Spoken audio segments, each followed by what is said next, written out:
¿Cómo puedo ser salvo? Parte 2. El punto de partida para resolver el misterio de cómo los gentiles pueden ser salvos aún sin haber nacido con sangre israelita se comienza a resolver si regresamos a Génesis. Ahí encontraremos la historia del primer hombre gentil que se convirtió en hebreo y cómo su promesa fue pasada a sus descendientes. Génesis 12:1. Pero Yahweh había dicho a Abraham: vete de tu tierra y de tu parentela y de la casa de tu padre a la tierra que te mostraré, y haré de ti una nación grande y te bendeciré y engrandeceré tu nombre, y serás bendición. Bendeciré a los que te bendijeren y a los que te maldijeren maldeciré, y serán benditas en ti todas las familias de la tierra. Luego, el hijo de Abraham, Isaac, recibió esa misma promesa. Génesis 26:4. Multiplicaré tu descendencia como las estrellas del cielo y daré a tu descendencia todas estas tierras y todas las naciones de la tierra serán benditas en tu simiente. Y el segundo hijo de Isaac y nieto de Abraham, es decir, Jacob, también recibió esta bendición. Génesis 35:11. También le dijo Elohim: yo soy el Elohim omnipotente, crece y multiplícate. Una nación y conjunto de naciones procederán de ti. Reyes saldrán de tus lomos, la tierra que le he dado a Abraham y a Isaac te la daré a ti, y a tu descendencia después de ti daré la tierra. Abraham fue el padre de Isaac, e Isaac fue el padre de Jacob, quien a la postre fue llamado Israel y tuvo 12 hijos cuyos descendientes son las 12 tribus de Israel. Aquí es donde se pone bastante interesante porque tanto a Abraham como a Israel se les dio una palabra muy específica dentro de la promesa dada por Yahweh, que serían padres de multitud de naciones. Vemos lo que le dijo a Abraham en Génesis 17:4 y dice: en cuanto a mí, he aquí mi pacto es contigo y serás padre de multitud de naciones. Y lo que se le dijo a Jacob cuando se le cambió el nombre por Israel, Génesis 35:11, también le dijo Elohim: yo soy el Elohim omnipotente, crece y multiplícate. Una nación y conjunto de naciones procederán de ti y reyes saldrán de tus lomos. Tendemos a recordar a Abraham como el padre de las naciones. Sin embargo, a Israel lo recordamos por ser el padre de Israel. Sin embargo, el pasaje respecto de la promesa a Jacob es claro al decir específicamente que una nación y un conjunto de naciones o una multitud de naciones procederían de su descendencia.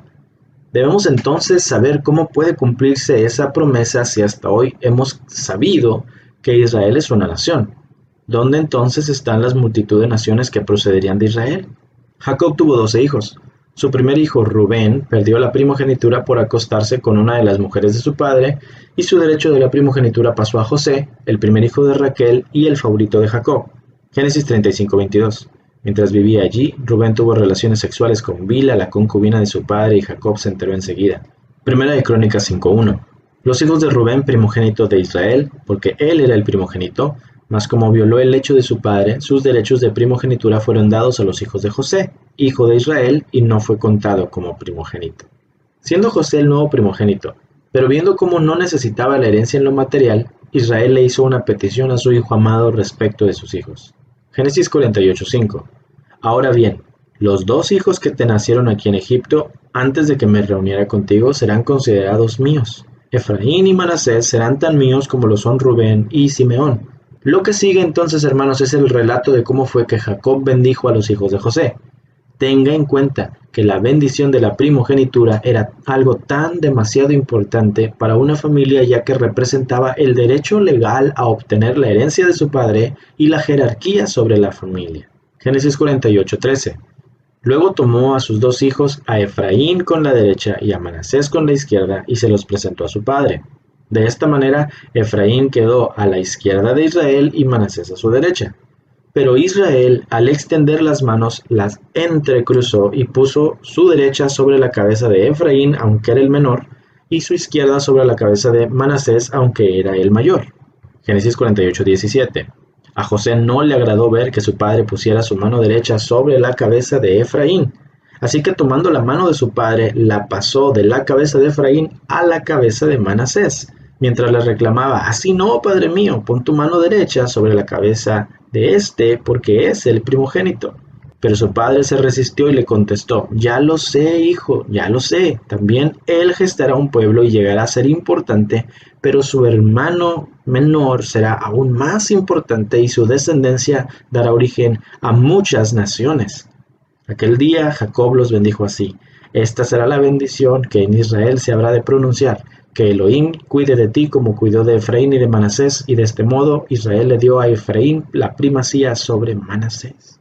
Cuando Jacob cruzó las manos, bendijo a Efraín, el hijo menor, como si fuera el mayor, dándole el derecho de la primogenitura sobre Manasés. Algo muy importante a notar es que cuando Jacob bendijo a Efraín, profetizó que él se convertiría en una multitud de naciones. En hebreo, esa frase se dice Melo ha-Gojim, que significa la plenitud de los gentiles. Jacob había entendido que su nieto Efraín era la clave para que se cumpliese la promesa de Adonai de que una nación, Israel, y una multitud de naciones saldrían de él. Así que, además de recibir la bendición de la primogenitura, Efraín recibió también la profecía de que se convertiría en la plenitud de esos que no son de Elohim. Luego volveremos a este tema. Por ahora avancemos.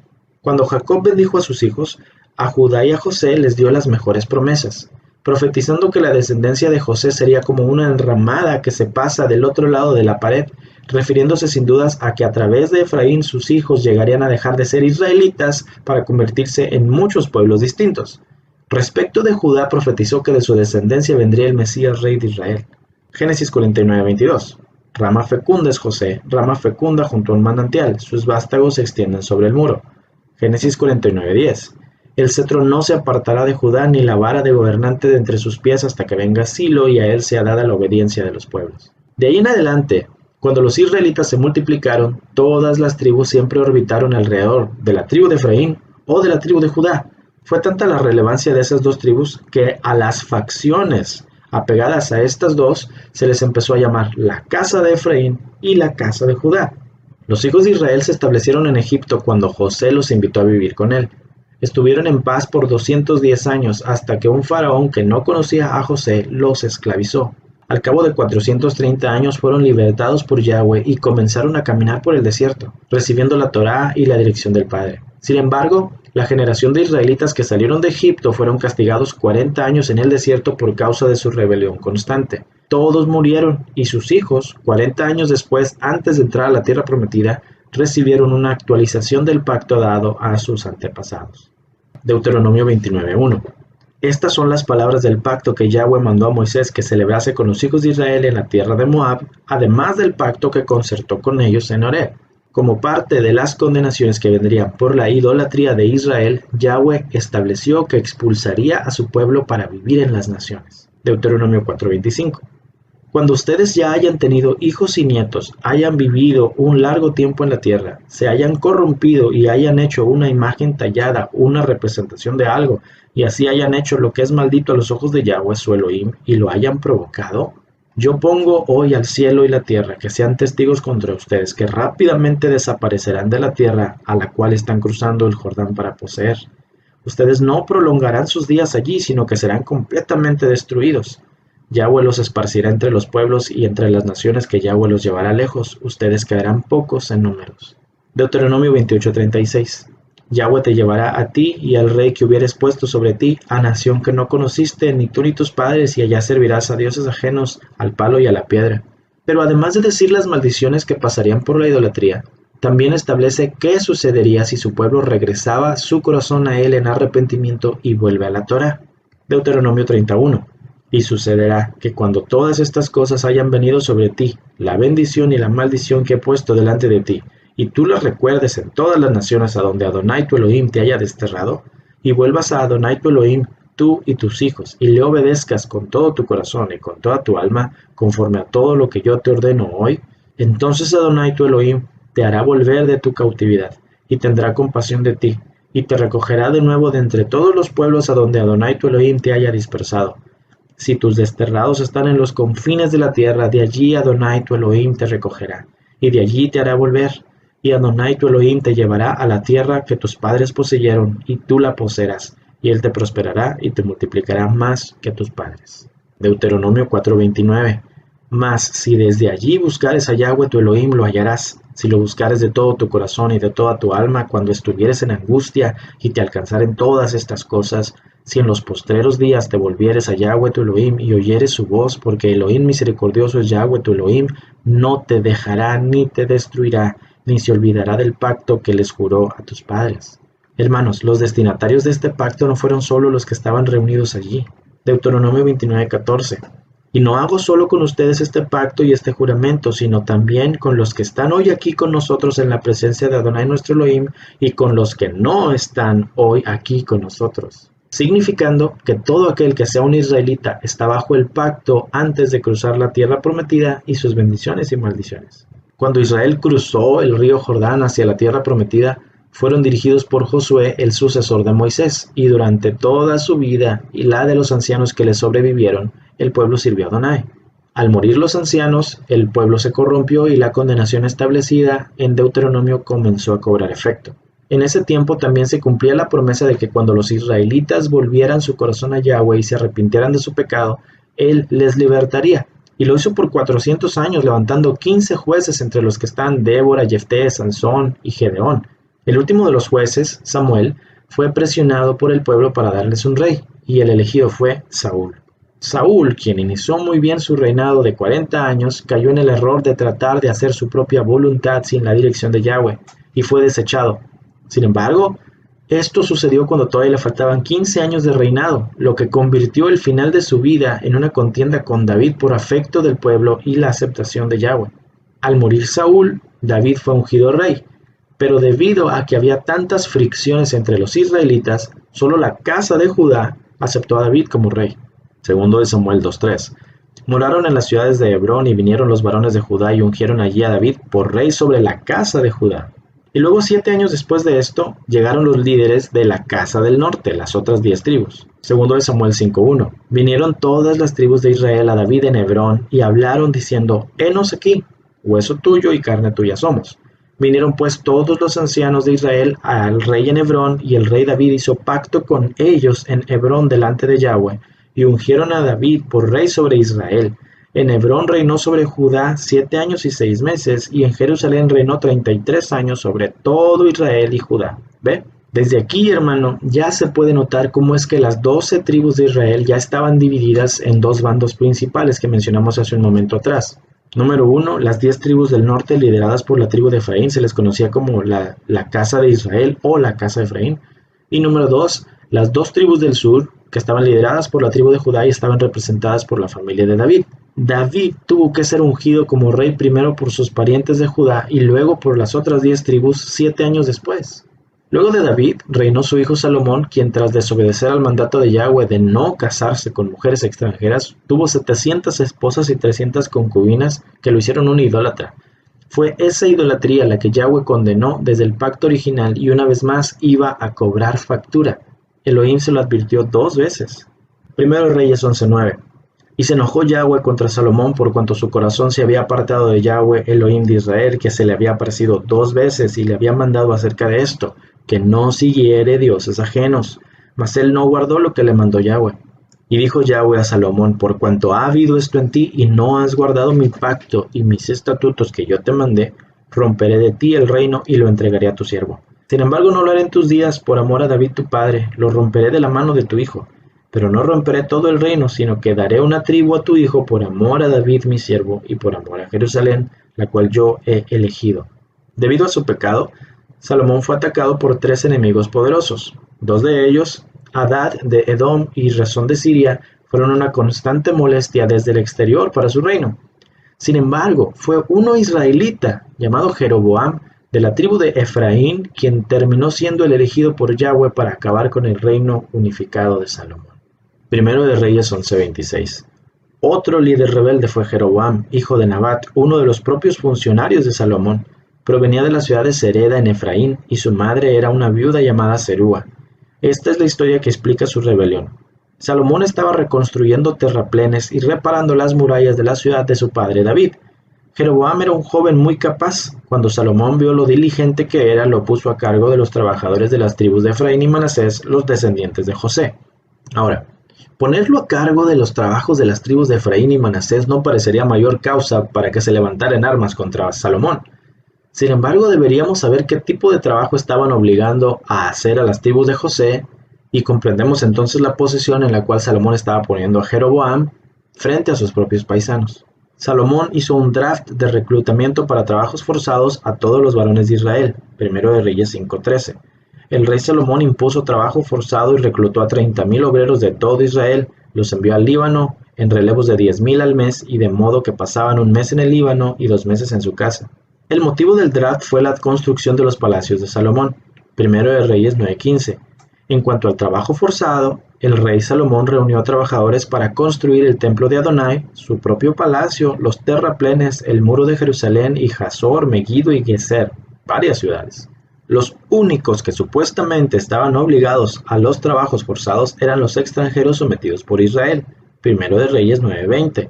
A los descendientes de los pueblos no israelitas, es decir, a los amorreos, hititas, fereceos, heveos y jebuseos, pueblos que quedaron en el país porque los israelitas no pudieron destruirlos, Salomón los sometió a trabajos forzados, y así continúan hasta el día de hoy. Pero a los israelitas Salomón no los convirtió en esclavos, sino que les servían como soldados, ministros, comandantes, oficiales de carros de combate y jefes de caballería. Sin embargo, el recuento de Jeroboam a Roboam dice otra cosa. Primero de Reyes 12:4. Su padre nos impuso un yugo pesado. Alívienos usted ahora el duro trabajo y el pesado yugo que él nos echó encima, y así serviremos a su majestad. Jeroboam estaba en la nada envidiable posición de ser el jefe de los trabajos forzados a sus propios familiares, amigos y coterráneos. Eso en sí hubiera parecido causa suficiente para estar inconforme con el reinado de Salomón. Sin embargo, lo que sucedió después transformó su vida y el rumbo de toda la nación de Israel. Primero de Reyes 11:29. Cierto día, mientras Jeroboam salía de Jerusalén, el profeta Ahías de Silo se encontró con él en el camino. Ahías tenía puesta una capa nueva. Los dos estaban solos en el campo. Cuando Ahías tomó la capa nueva que llevaba puesta, la rompió en 12 pedazos, y luego le dijo a Jeroboam: toma 10 de estos pedazos, porque Adonai, Elohim de Israel, dice: estoy a punto de arrancar el reino de manos de Salomón y te daré a ti 10 de las tribus. Primero de Reyes 11:32. Pero le dejaré una tribu a Salomón por amor a mi siervo David y por amor a Jerusalén, la ciudad que he escogido entre todas las tribus de Israel. Pues Salomón se ha apartado de mí y rindió culto a Astoret, diosa de los sidonios, a Quemos, dios de Moab, y a Moloc, dios de los amonitas. Salomón no ha seguido mis caminos ni ha hecho lo que me agrada, tampoco ha obedecido mis decretos y ordenanzas como lo hizo su padre David. Sin embargo, no le quitaré todo el reino a Salomón por ahora, por amor a mi siervo David, a quien yo escogí y quien obedeció mis mandatos y decretos. Mantendré a Salomón como líder el resto de sus días, pero le quitaré el reino a su hijo y te daré a ti 10 de las tribus. Primero de Reyes 11:36. Su hijo tendrá una tribu para que los descendientes de David, mi siervo, sigan reinando, y como una lámpara brillen en Jerusalén, la ciudad que he escogido para que sea el lugar para mi nombre. Te pondré a ti en el trono de Israel, se refiere a las tribus del norte, y gobernarás todo lo que tu corazón desee. El profeta Ahías prácticamente le dijo a Jeroboam: espérate a que Salomón se muera y tendrás 10 tribus para ti. Sin embargo, la espera resultó ser demasiada para Jeroboam, quien cuando encontró la oportunidad lo hizo público y llegó a oídos de Salomón, quien intentó matarlo y tuvo que huir a Egipto. Primero de Reyes 11:40. Cuando Salomón se enteró de esto, trató de matar a Jeroboam, pero éste se escapó a Egipto y se quedó allí hasta que murió Salomón. Cuando Salomón murió, su hijo Roboam estaba por tomar el trono de las 12 tribus de Israel, así que fue en ese momento que mandaron traer de Egipto a Jeroboam para enfrentar al príncipe heredero y hacerle saber la profecía. Eso sin dudas no iba a sentar muy bien con el futuro rey de Israel. Segundo de Crónicas 10:1. Roboam fue a Siquem porque todos los israelitas fueron allá para proclamarlo rey. Cuando Jeroboam, hijo de Nabat, se enteró de esto, volvió de Egipto a donde había huido para escapar del rey Salomón. Lo mandaron llamar y él y todo el pueblo de Israel se presentaron, se refiere a las 10 tribus, ante Roboam y le dijeron: tu papá nos impuso un yugo demasiado pesado de llevar. Ahora, danos un yugo más liviano que el que tu papá nos dio y nosotros te serviremos. Y Roboam contestó: vuelvan en 3 días y les daré una respuesta. Entonces la gente se fue. Segundo de Crónicas 10:6. Había algunos ancianos que aconsejaban a Salomón cuando aún vivía. El rey Roboam les preguntó lo que debía hacer. ¿Cómo debo contestarle a este pueblo? Y ellos le respondieron: si te pones al servicio del pueblo y les hablas en forma amable, ellos seguirán sirviéndote para siempre. Pero Roboam no les hizo caso. Le pidió consejo a sus amigos jóvenes que habían sido criados con él, los compañeros de parranda. Segundo de Crónicas 10:10. Los jóvenes que habían sido criados con él le dijeron: así debes contestarle al pueblo. ¿Tu papá los obligó a hacer trabajos pesados y tú les vas a dar el trabajo más liviano? Les tienes que decir: mi dedo meñique es más pesado que el lomo de mi papá, y ahora mi papá les dio un yugo demasiado pesado de llevar, pues yo les daré aún más. Si él los castigaba con azotes, yo los castigaré con látigos que llevan metal en la punta. Segundo de Crónicas 10:13. Entonces el rey Roboam les habló duro y no hizo caso al consejo sugerido por los ancianos. Hizo lo que sus amigos le aconsejaron. Entonces Roboam le dijo al pueblo: mi papá los obligó a trabajar mucho, pero yo les daré aún más. Mi papá los castigó con azotes, pero yo los castigaré con látigos que llevan pedazos de metal en la punta. Así que el rey no hizo lo que el pueblo quería, porque Adonai lo dispuso así para cumplir la promesa que le hizo a Jeroboam, hijo de Nabat, por medio del profeta Ahías de Silo. Segundo de Crónicas 10:16. Todos los israelitas vieron que el nuevo rey no los quería escuchar. Por eso le dijeron al rey: ¿acaso somos parte de la familia de David? ¿Nos dieron tierras de Isaí? Así que Israel, se refiere a las 10 tribus, váyanse cada uno a su casa, que el hijo de David gobierna sobre su propia gente.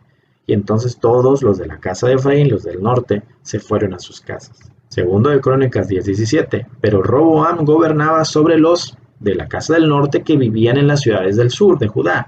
El rey mandó a Adoniram, uno de los que dirigían a los trabajadores del trabajo forzado, pero los israelitas, los de la casa de Efraín, lo apedrearon y murió. Roboam subió rápidamente a su carruaje y escapó a Jerusalén, así que Israel, las tribus del norte, se rebelaron contra la dinastía de David hasta el día que se escribe Segunda de Crónicas 10:17. Parece casi increíble pensar que cientos de años de historia como un solo pueblo terminaron nada más por un problema provocado por una vulgaridad del rey Roboam. Prácticamente lo que estaba diciendo era que su dedo meñique era más grande que los genitales de su papá, que era un mujeriego. Entonces imagínense lo que estaba diciendo. Pero Yahweh utilizó eso para llevar a cabo su plan perfecto y dividir en dos las 12 tribus. Primero de Reyes 12:20. Y aconteció que oyendo todo Israel que Jeroboam había vuelto, se refieren a las 10 tribus del norte, acuérdese, hay que ver contexto. Enviaron a llamarle a la congregación y le hicieron rey sobre todo Israel, sobre las 10 tribus del norte, sin quedar tribu alguna que siguiese a la casa de David, sino solo la tribu de Judá, y con ella la tribu de Benjamín, que estaba adherida con ellos, y los levitas. Entonces, siempre hay que ver contexto. Primero de Reyes 12:21. Y cuando Roboam vino a Jerusalén, reunió a toda la casa de Judá y a la tribu de Benjamín, 180,000 hombres, guerreros escogidos, con el fin de hacer guerra a la casa de Israel y hacer volver el reino a Roboam, hijo de Salomón. Pero vino palabra de Yahweh a Semaías, varón de Elohim, diciendo: háblale a Roboam, hijo de Salomón, rey de Judá, y a toda la casa de Judá y de Benjamín, y a los demás del pueblo, diciendo: así ha dicho Yahweh, no vayan y no peleen contra sus hermanos los hijos de Israel. Vuélvanse cada uno a su casa, porque esto lo he hecho yo. Y ellos oyeron la palabra de Elohim y volvieron y se fueron conforme a la palabra de Yahweh. Esto es muy importante. Luego de la ruptura del norte y del sur, en el año 902 AC, los dos reinos que surgieron fueron el reino de Israel al norte, que fue llamado también la casa de Israel, la casa de José, la casa de Efraín y Samaria. Estaba compuesto de 10 tribus y su capital fue Siquem y luego Samaria. Ninguno de sus reyes descendió de David y todos hicieron lo malo a los ojos de Yahweh, nadie guardaba la Torá. Y el reino de Judá estaba en el sur. Estaba compuesto por las tribus de Judá, Benjamín, los levitas y algunos desertores del reino del norte. También se le llama la casa de Judá y se le dice Jerusalén también. Su capital era Jerusalén y sus reyes descendían de David. Algunos fueron obedientes a Yahweh. Conocer los nombres con los cuales se les llamaba a los dos reinos es sumamente necesario para la interpretación de los escritos de los profetas mayores y menores, ya que todos esos profetas vivieron en el tiempo del reino dividido, lo que significa que no podemos aplicar una profecía que era para la casa del norte y decir que era para la casa del sur, y viceversa. Solo en el caso que se hable específicamente de todo Israel, entonces es la profecía aplicable a las 12 tribus. Ambos reinos vivieron en pecado la mayoría del tiempo y últimamente fueron destruidos. Lo que haremos ahora es estudiar cómo fue que cayeron en la condenación establecida por Adonai desde la Torá. Comencemos con la casa de Efraín. Desde el primer momento que fueron una nación independiente, la casa de Israel, también llamada la casa de Efraín, sucumbió a la idolatría motivada literalmente por sus reyes, iniciando con Jeroboam. Primero de Reyes 12:25. Entonces Jeroboam edificó Siquem en la región montañosa de Efraín, y habitó allí, y de allí salió y edificó Penuel. Y Jeroboam se dijo en su corazón: el reino volverá a la casa de David si este pueblo continúa subiendo a ofrecer sacrificios en la casa de Adonai en Jerusalén, porque el corazón de este pueblo se volverá al rey Roboam, y me matarán y volverán a Roboam, rey de Judá. Y el rey tomó consejo, pero ya vieron los consejos que le daba a la gente que andaba con él. Hizo 2 becerros de oro y dijo al pueblo: es mucho para ustedes subir a Jerusalén. Recuerden que iban a los Moadim, a las fiestas. He aquí sus dioses Israel, los cuales te hicieron subir de la tierra de Egipto. Y puso uno en Betel y puso uno en Dan, en el mero norte en Dan y en el mero sur en Betel. Y esto fue motivo de pecado, porque el pueblo iba aún hasta Dan a adorar delante de uno de ellos. Hizo también casas en los lugares altos, es decir, en las montañas, e hizo sacerdotes de entre el pueblo que no eran de los hijos de Leví. Y Jeroboam instituyó una fiesta en el mes 8, un mes después de la fiesta de Sucot, en el día 15 del mes, como la fiesta que hay en Judá, y subió al altar. Así hizo en Betel, ofreciendo sacrificio a los becerros que habían hecho, y puso en Betel a los sacerdotes de los lugares altos que él había construido. Entonces subió al altar que había hecho en Betel el día 15 del mes 8, es decir, en el mes que él había planeado en su propio corazón, e instituyó una fiesta para los hijos de Israel y subió al altar para quemar incienso. Vamos a ver algunos de los reyes de la casa de Efraín. Todos fueron perversos, ninguno guardaba la Torá. La casa de Efraín tuvo 19 reyes de 5 dinastías y algunos otros que eran también reyes que trataron de tomar lugar, pero no alcanzaron a establecerse tanto tiempo y luego los mataron. El reino de Israel era tan malo que no tuvo ni un solo rey que guardara la Torá, a pesar de que Elías, Eliseo, Amós, Jonás, Miqueas, Nahum y Oseas fueron los que estaban profetizándoles y predicándole que se arrepintieran. La idolatría fue su mayor ofensa contra Yahweh. Oseas 8:11. Porque multiplicó Efraín altares para pecar, tuvo altares para pecar, le escribí las grandezas de mi Torá y fueron tenidas por cosa extraña. Oseas 13:1. Efraín pecó adorando a Baal y por eso murió. Ahora continúan pecando y fabrican ídolos, construyen las mejores imágenes que pueden hacer, son trabajos hechos por los mejores artesanos, les hablan a esas estatuas y besan a los becerros.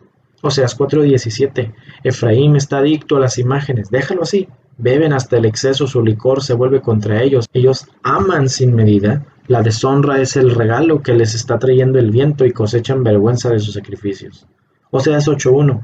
Los israelitas, o sea, la casa de Efraín, han roto mi pacto y han desobedecido mi Torá. Ellos gritan, me dicen: oh Elohim de Israel, nosotros te conocemos, pero Israel, Efraín, ha rechazado el bien y por eso el enemigo lo persigue.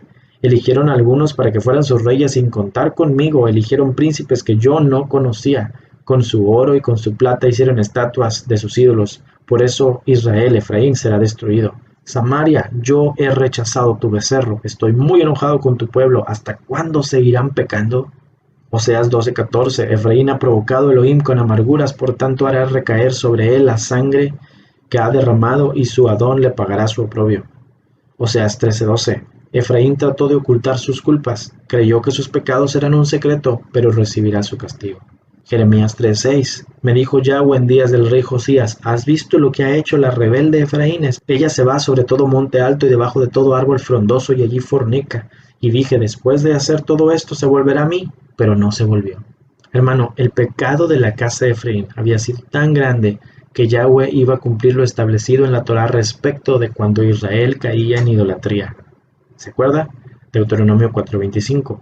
Cuando ustedes ya hayan tenido hijos y nietos y hayan vivido un largo tiempo en la tierra, se hayan corrompido y hayan hecho una imagen tallada, una representación de algo, y así hayan hecho lo que es maldito a los ojos de Yahweh su Elohim y lo hayan provocado, yo pongo hoy al cielo y a la tierra que sean testigos contra ustedes, que rápidamente desaparecerán de la tierra a la cual están cruzando el Jordán para poseer. Ustedes no prolongarán sus días allí, sino que serán completamente destruidos. Yahweh los esparcirá entre los pueblos y entre las naciones que Yahweh los llevará lejos. Ustedes quedarán pocos en números. Cuando Yahweh decidió ponerle fin a la casa de Efraín, le habló al profeta Oseas y le ordenó algo horrible. Oseas 1:2. Anda, toma para ti una mujer ramera y engendra hijos de prostitución, porque la tierra se prostituye gravemente abandonando a Adonai. Oseas 1:3. Fue pues y tomó a Gomer, hija de Diblaim, y ella concibió y le dio a luz un hijo. Y Adonai le dijo a Oseas: ponle por nombre Jezreel, porque dentro de poco castigaré a la casa de Jehú por la sangre derramada en Jezreel, y pondré fin al reino de la casa de Israel, de Efraín, y sucederá que en aquel día quebraré el arco de Israel en el valle de Jezreel. Oseas 1:6. Ella concibió otra vez y dio a luz una hija, y Adonai le dijo: ponle por nombre Lo-Ruhama, porque yo no me compadeceré de la casa de Efraín, pues no los perdonaré jamás. Oseas 1:8. Después de haber destetado a Lo-Ruhama, ella concibió y dio a luz un hijo, y Adonai dijo: ponle por nombre Lo-Amí, porque ustedes no son mi pueblo, y yo no soy su Elohim. En esas profecías dadas a Oseas, Yahweh declaró que Efraín ya no sería su pueblo, ni él sería el Elohim de la casa de Israel. Y no solo a través de Oseas profetizó eso, Yahweh lo dejó claro de boca de otros profetas también, diciendo que expulsaría a Efraín a las naciones. Amós 9:9.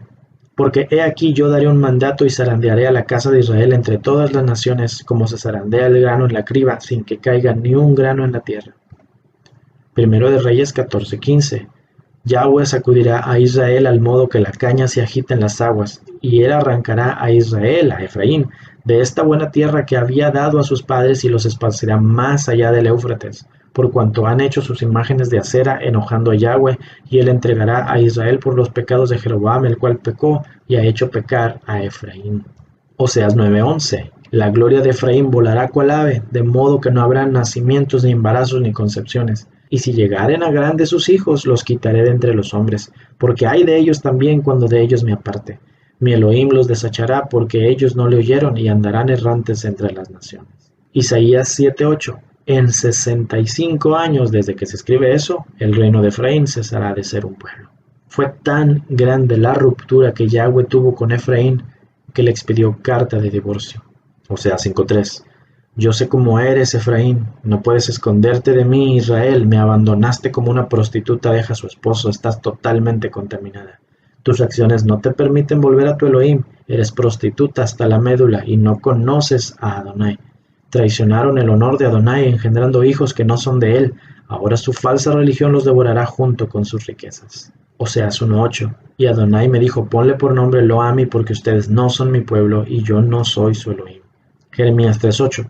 A causa de todos los adulterios del infiel Israel, Efraín, yo la había despedido dándole carta de divorcio. Luego de la declaración de divorcio, Yahweh ejecutó su juicio sobre la casa de Efraín por medio del ejército de Asiria. Segundo de Reyes 17:1. En el año 12º de Acaz, rey de Judá, comenzó a reinar Oseas, hijo de Ela, en Samaria sobre Israel. No es el profeta Oseas, es un rey que se llamaba igual, y reinó 9 años.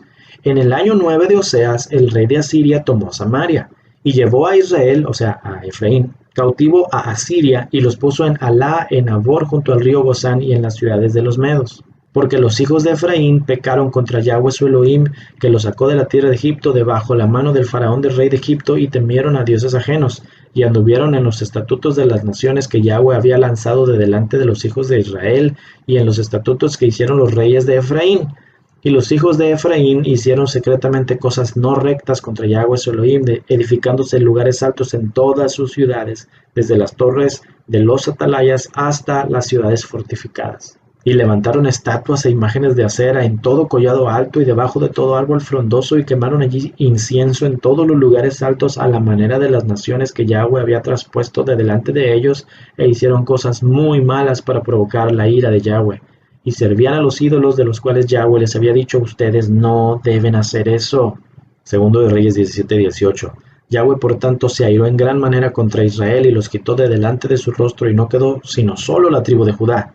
Y desechó Yahweh a toda la descendencia de Israel, y los afligió y los entregó en manos de saqueadores hasta echarlos de su presencia, porque separó a Israel de la casa de David, a Israel de Judá, y ellos hicieron rey a Jeroboam hijo de Nabat, y Jeroboam apartó a Efraín de en pos de Yahweh y les hizo cometer gran pecado. Y los hijos de Israel, Efraín, anduvieron en todos los pecados de Jeroboam que él hizo sin apartarse de ellos, hasta que Yahweh quitó a Efraín de delante de su rostro, como él lo había dicho por medio de todos los profetas sus siervos, y Efraín fue llevado cautivo de su tierra a Asiria hasta el día que se escribe eso.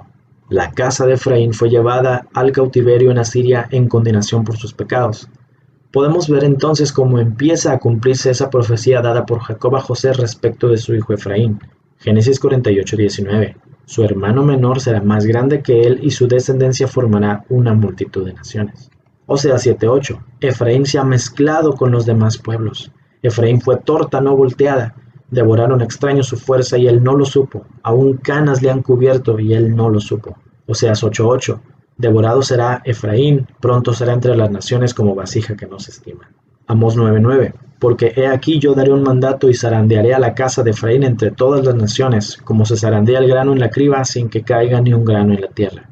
Cuando el rey de Asiria expulsó a la casa de Efraín a las naciones, también trajo pueblos extranjeros para repoblar las tierras de Efraín, y así mezclar a los pocos habitantes que quedaban con gente foránea que últimamente se sentirían con derechos a la tierra. Esta también es una estrategia de guerra donde los soldados violan mujeres para que nazcan niños de raza mezclada y acabar con la identidad nacional para que no se puedan unificar. De la mezcla de los asirios y los efraimitas nació el pueblo samaritano. Y es por eso que en tiempos de Yeshua los judíos que se consideraban israelitas puros rechazaban a los samaritanos por ser mestizos, porque no solo su raza estaba mezclada, sino también su adoración, ya que seguían las costumbres de los pueblos extranjeros al mismo tiempo que honraban a Yahweh, justo como los asirios habían determinado que sucediera muchos años antes. Segundo de Reyes 17:32. Así que ellos temían a Yahweh mientras que al mismo tiempo ellos establecieron sus abominaciones en las casas de los lugares altos que hicieron en Samaria. Ellos ambos temían a Yahweh y le servían a sus propios dioses en la manera de costumbre entre las naciones de las cuales habían sido tomados. Hasta este día ellos siguen sus antiguas costumbres paganas. Ellos no temen a Yahweh, ellos no siguen sus regulaciones, estatutos, su Torah, ni sus mandamientos que Yahweh ordenó a los hijos de Jacob, a quien le dio el nombre de Israel. El tiempo del destierro de la casa de Efraín fue establecido por Yahweh cuando le ordenó a Ezequiel que se recostara del lado izquierdo en señal profética. Ezequiel 4:4. Luego acuéstate sobre tu costado izquierdo y pon sobre él el castigo de la casa de Efraín. Durante el número de días que estarás acostado así, cargarás con su castigo. Porque yo te impongo un número de días equivalente a los años del castigo de ellos. Durante 390 días cargarás con el castigo de la casa de Efraín. Así que el reino de la casa de Efraín fue disperso a las naciones por Asiria 390 años, comenzando en el año 722 AC, luego de 181 años de existencia desde la división de las 12 tribus en el año 902 AC, dando una fecha para su regreso en el año 332 AC aproximadamente. Esas fechas son muy importantes. Volveremos a hablar del exilio de Efraín más adelante. Por ahora veamos cómo fue la caída de la casa de Judá. Uno pensaría que tras ver la condenación y destrucción de Efraín, su hermano, el reino de Judá, haría un cambio en su actuar para evitar así una catástrofe similar a la de su hermano del norte. Sin embargo, de la misma forma en que la casa de Efraín cayó en pecado, la casa de Judá fue un reino inconsistente en su búsqueda nacional por Adonai. Aquí está la lista de los reyes de la casa de Judá. Puede notar que lo que está en azul son reyes que sí guardaban la Torá. Entonces muestra que de vez en cuando se levantaban reyes que sí eran buenos y conducían al pueblo a una vida de integridad y por eso eran recompensados con periodos de paz. No obstante, los reyes perversos prevalecieron y al cabo de varios siglos el reino de la casa de Judá, al igual que el de la casa de Efraín, sucumbió ante los ataques de Babilonia. Hablemos de la perversidad de Judá. Jeremías 3:6. ¿Has visto lo que hizo la infiel Efraín? Se la pasó prostituyéndose en cada colina y bajo cada árbol frondoso. Y yo pensé que después de hacer todo esto ella volvería a mí, pero no regresó. Judá, su hermana infiel, se dio cuenta de todo esto y también se dio cuenta de que por todos los pecados sexuales que cometió Efraín yo la envié lejos y me separé de ella. Sin embargo, Judá no tuvo temor alguno y también fue a prostituirse. A Judá le parecía algo tan insignificante su promiscuidad que contaminó con ella toda la tierra adorando a los árboles y a las piedras. A pesar de todo lo que sucedía, Judá regresó a mí solo en apariencia, no de todo corazón, lo dice Adonai. Luego Adonai me dijo: Efraín me fue infiel, pero ella resultó ser más justa que la infiel Judá. Segundo de Reyes 17:18. Así que Yahweh, ahora muy enfurecido con Efraín, los removió de su vista y nadie quedó excepto la tribu de Judá solamente. Sin embargo, tampoco Judá obedeció los mandamientos de Yahweh su Elohim. Más bien ellos caminaron de acuerdo a las costumbres que Israel, o sea Efraín, practicaba y rechazaron a Yahweh. Por lo tanto, hubo condenación para la casa de Judá. Jeremías 25:3. Desde el año 13 de Josías, hijo de Amón, rey de Judá, hasta el día de hoy, y conste que ya han pasado 23 años, Adonai me ha dirigido su palabra, y yo les he hablado en repetidas ocasiones, pero ustedes no me han hecho caso. Además, una y otra vez Adonai les ha enviado a sus siervos los profetas, pero ustedes no los han escuchado ni les han prestado atención. Ellos los exhortaban: dejen ya su mal camino y sus malas acciones, así podrán habitar en la tierra que desde siempre y para siempre Adonai les ha dado a ustedes y a sus antepasados. No vayan tras otros dioses para servirles y adorarlos, y no me irriten con la obra de sus manos, y no les haré ningún mal. Pero ustedes no me obedecieron, afirma Adonai, sino que me irritaron la obra de sus manos para su propia desgracia. Por eso así dice Adonai Elohim: por cuanto no han obedecido mis palabras, yo haré que vengan todos los pueblos del norte, y también mi siervo Nabucodonosor, rey de Babilonia. Los traeré contra este país, contra sus habitantes y contra todas las naciones vecinas, y los destruiré por completo. Los convertiré en objeto de horror, de burla y de eterna desolación, afirma Adonai. Haré que desaparezcan entre ellos los gritos de gozo y alegría, los cantos de bodas, el ruido del molino y la luz de la lámpara. Todo este país quedará reducido a horror y desolación, y estas naciones servirán al rey de Babilonia durante 70 años. Segundo de Reyes 2:17. Sin duda vendrán días en que todo lo que hay en tu palacio y todo lo que tus antepasados atesoraron hasta el día de hoy será llevado a Babilonia. No quedará nada, dice Adonai, y algunos de tus hijos y de tus descendientes serán llevados para servir como eunucos en el palacio del rey de Babilonia. ¿Cómo fue entonces la caída de la casa de Judá? Segundo de Reyes 24:8. De 18 años era Joaquín cuando comenzó a reinar, y reinó en Jerusalén 3 meses. El nombre de su madre fue Neusta, hija de Elnatán de Jerusalén. Hizo lo malo ante los ojos de Yahweh, conforme a todas las cosas que había hecho su padre. En aquel tiempo subieron contra Jerusalén los siervos de Nabucodonosor, rey de Babilonia, y la ciudad fue sitiada. Vino también Nabucodonosor, rey de Babilonia, contra la ciudad, cuando sus siervos la tenían sitiada. Entonces salió Joaquín, rey de Judá, al rey de Babilonia, él y su madre, sus siervos, sus príncipes y sus oficiales, y lo prendió el rey de Babilonia en el 8º año de su reinado. Y sacó de allí todos los tesoros de la casa de Yahweh y los tesoros de la casa real, y rompió en pedazos todos los utensilios de oro que había hecho Salomón, rey de Israel, en la casa de Yahweh, como Yahweh lo había dicho. Y llevó en cautiverio a toda Jerusalén, a todos los príncipes y a todos los hombres valientes, hasta 10,000 cautivos, y a todos los artesanos y herreros. No quedó nadie excepto los pobres del pueblo de la tierra. La casa de Judá se fue a Babilonia por 70 años. Eso es del conocimiento general para casi todo aquel que estudia la Biblia. Sin embargo, lo que pudiera ser nuevo para quien está estudiando es el saber que es la misma escritura la que nos dice los cálculos exactos para llegar a la cantidad de años en el exilio. Judá se fue expulsado 70 años porque esos fueron el número de años que no dejaron descansar la tierra. Este es un precepto de la Torá llamado el año Shemitah. Levítico 25:2. Cuando hayan entrado en la tierra que yo les doy, la tierra guardará reposo para Yahweh. 6 años sembrarán su tierra, y 6 años podarán su viña y recogerán sus frutos. Pero el 7º año la tierra tendrá descanso, reposo para Yahweh. No sembrarán su tierra ni podarán su viña. Lo que de suyo naciere en su tierra segada, no lo segarán, y las uvas de su viñedo no vendimiarán. Año de reposo será para la tierra. Levítico 26:14. Si no me oyeren ni hicieren todos estos mis mandamientos, y si desdeñaren mis decretos, y su alma menospreciare mis estatutos, no ejecutando todos mis mandamientos e invalidando mi pacto, haré desiertas sus ciudades y asolaré sus santuarios, y no oleré la fragancia de su suave perfume. Asolaré también la tierra, y se pasmarán por ello sus enemigos que en ella mueren. Y a ustedes los esparciré entre las naciones, y desenvainaré espada en pos de ustedes, y su tierra será asolada y desierta sus ciudades. Entonces la tierra gozará sus días de reposo todos los días que esté asolada. Mientras ustedes estén en la tierra de sus enemigos, la tierra descansará entonces y gozará sus días de reposo. Todo el tiempo que esté asolada descansará, por lo que no reposó los días de reposo cuando ustedes habitaban en ella. Según Maimónides, que es el Rambam, el padre del judaísmo moderno, los israelitas celebraron el primer año sabático, el año Shemitah, en la tierra prometida en el año 21 desde que entraron a conquistarla. 14 años duró su conquista, dice la escritura, y la distribución de Canaán. En el año 15 empezaron a contar el ciclo de paz, y en el año 21, 7 años después, dejaron de trabajar la tierra de acuerdo al mandato divino, todo en el tiempo de Josué. Entonces hagamos cuentas.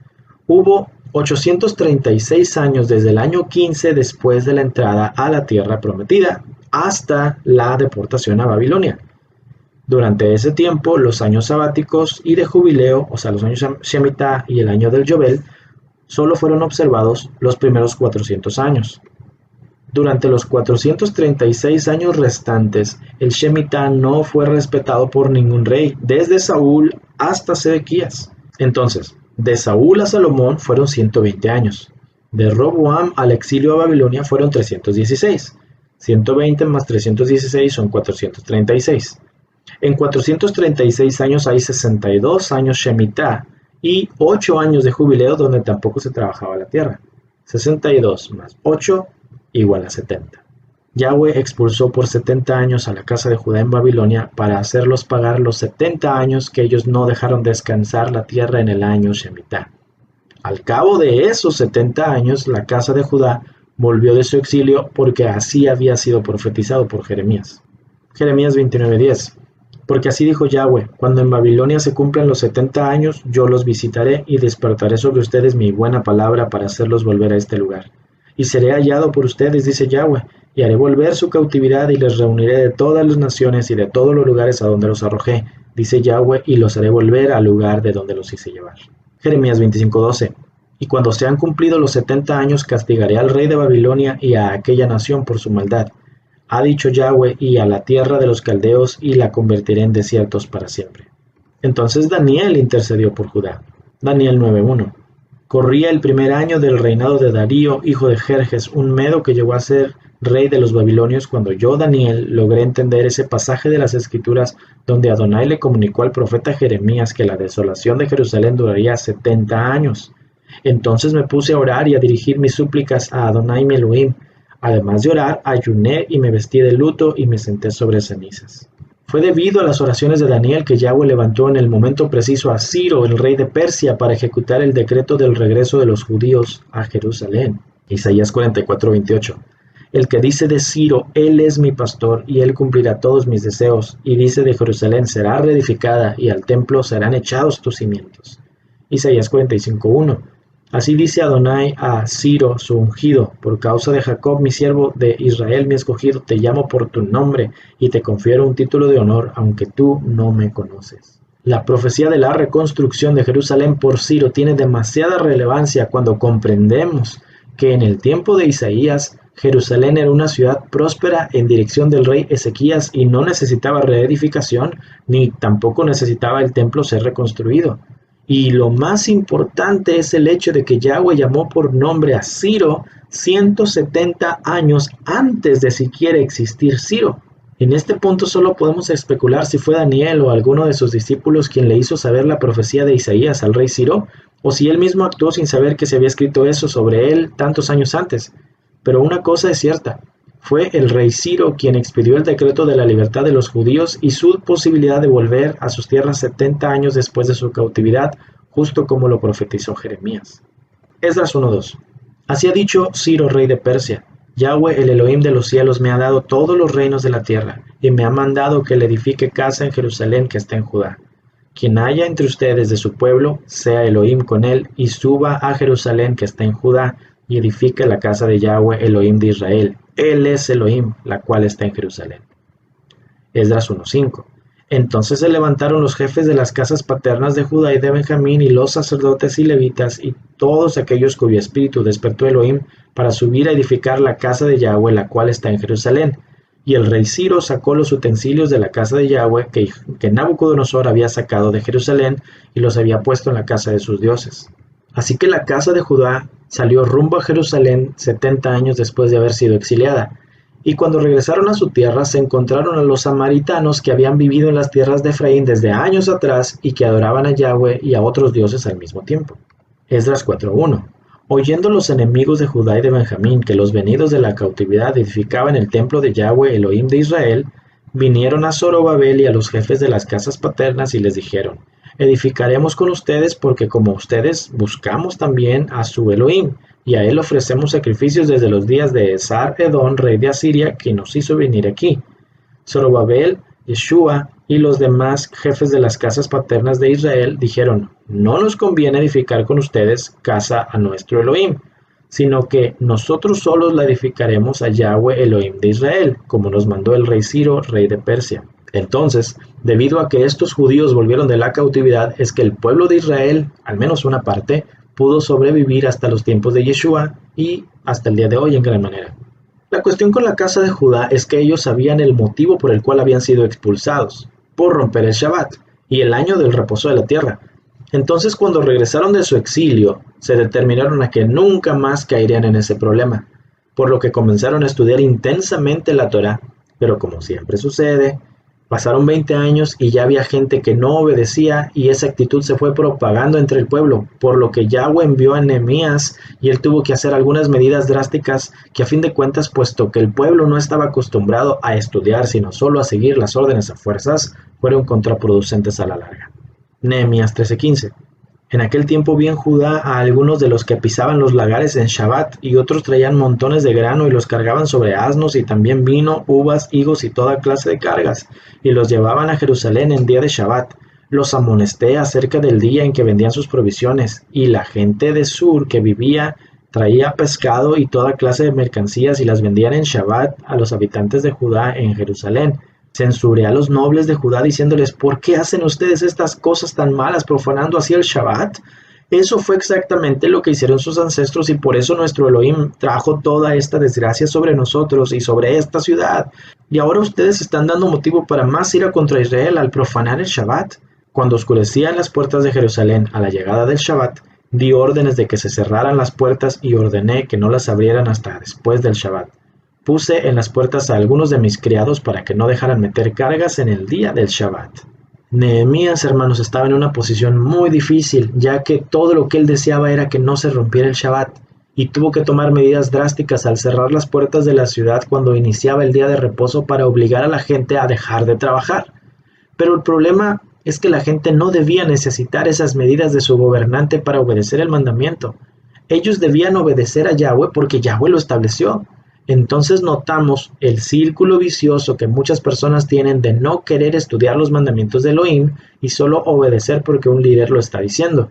Puede suceder que nuestro líder sea un hombre temeroso de Elohim como Nehemías, al cual a fin de cuentas terminamos poniendo en una situación muy precaria, o en el peor de los casos puede terminar siendo como le pasó a los judíos, que fueron instruidos por los rabinos que decían cosas como lo que va a escuchar ahora. Talmud babilónico Eruvin 21b. Hijo mío, cuídate de guardar los decretos rabínicos aún más que la Torá. La Torá contiene prohibiciones, pero cualquiera que viola un decreto rabínico es digno de muerte. Miren nada más eso. Y las introducciones a la Mishnah del Rambam Maimónides. Si hay 1000 profetas, todos de la estatura de Elías o Eliseo, dando cierta interpretación, y 1001 rabinos que no están de acuerdo con los 1000 profetas, Elohim no nos ha permitido que aprendamos de los profetas, solo de los rabinos, quienes son hombres de lógica y razón. ¿Ve lo que la gente cree? Por eso le digo que no debe andar oyendo Talmud y esas cosas. Los líderes judíos creyeron verse en la necesidad de ponerle barreras protectoras y explicaciones más específicas a los mandamientos de Yahweh para así no romper ningún aspecto de ellos. Tenían las mejores intenciones en su corazón, pero recordemos que el corazón es engañoso si no se apega a la Torá. Así que las buenas intenciones de los líderes mezcladas con la desviación de la escritura son los ingredientes perfectos para que Hasatán desvíe a la gente a una nueva religión. Y así nació el judaísmo. Las buenas intenciones sin fundamento de la Torá desvían a la gente, pero recordemos qué es lo que la Torá dice al respecto. Deuteronomio 4:2. No les añadan ni les quiten nada a mis órdenes, sino obedezcan los mandamientos de Adonai, su Elohim, como yo se los ordeno. Deuteronomio 12:32. Asegúrate de obedecer todo lo que yo te mando sin añadir ni quitar nada. Y Yeshua tuvo palabras muy duras para quienes se desviaban de la Torá para seguir las tradiciones de los hombres. Marcos 7:8.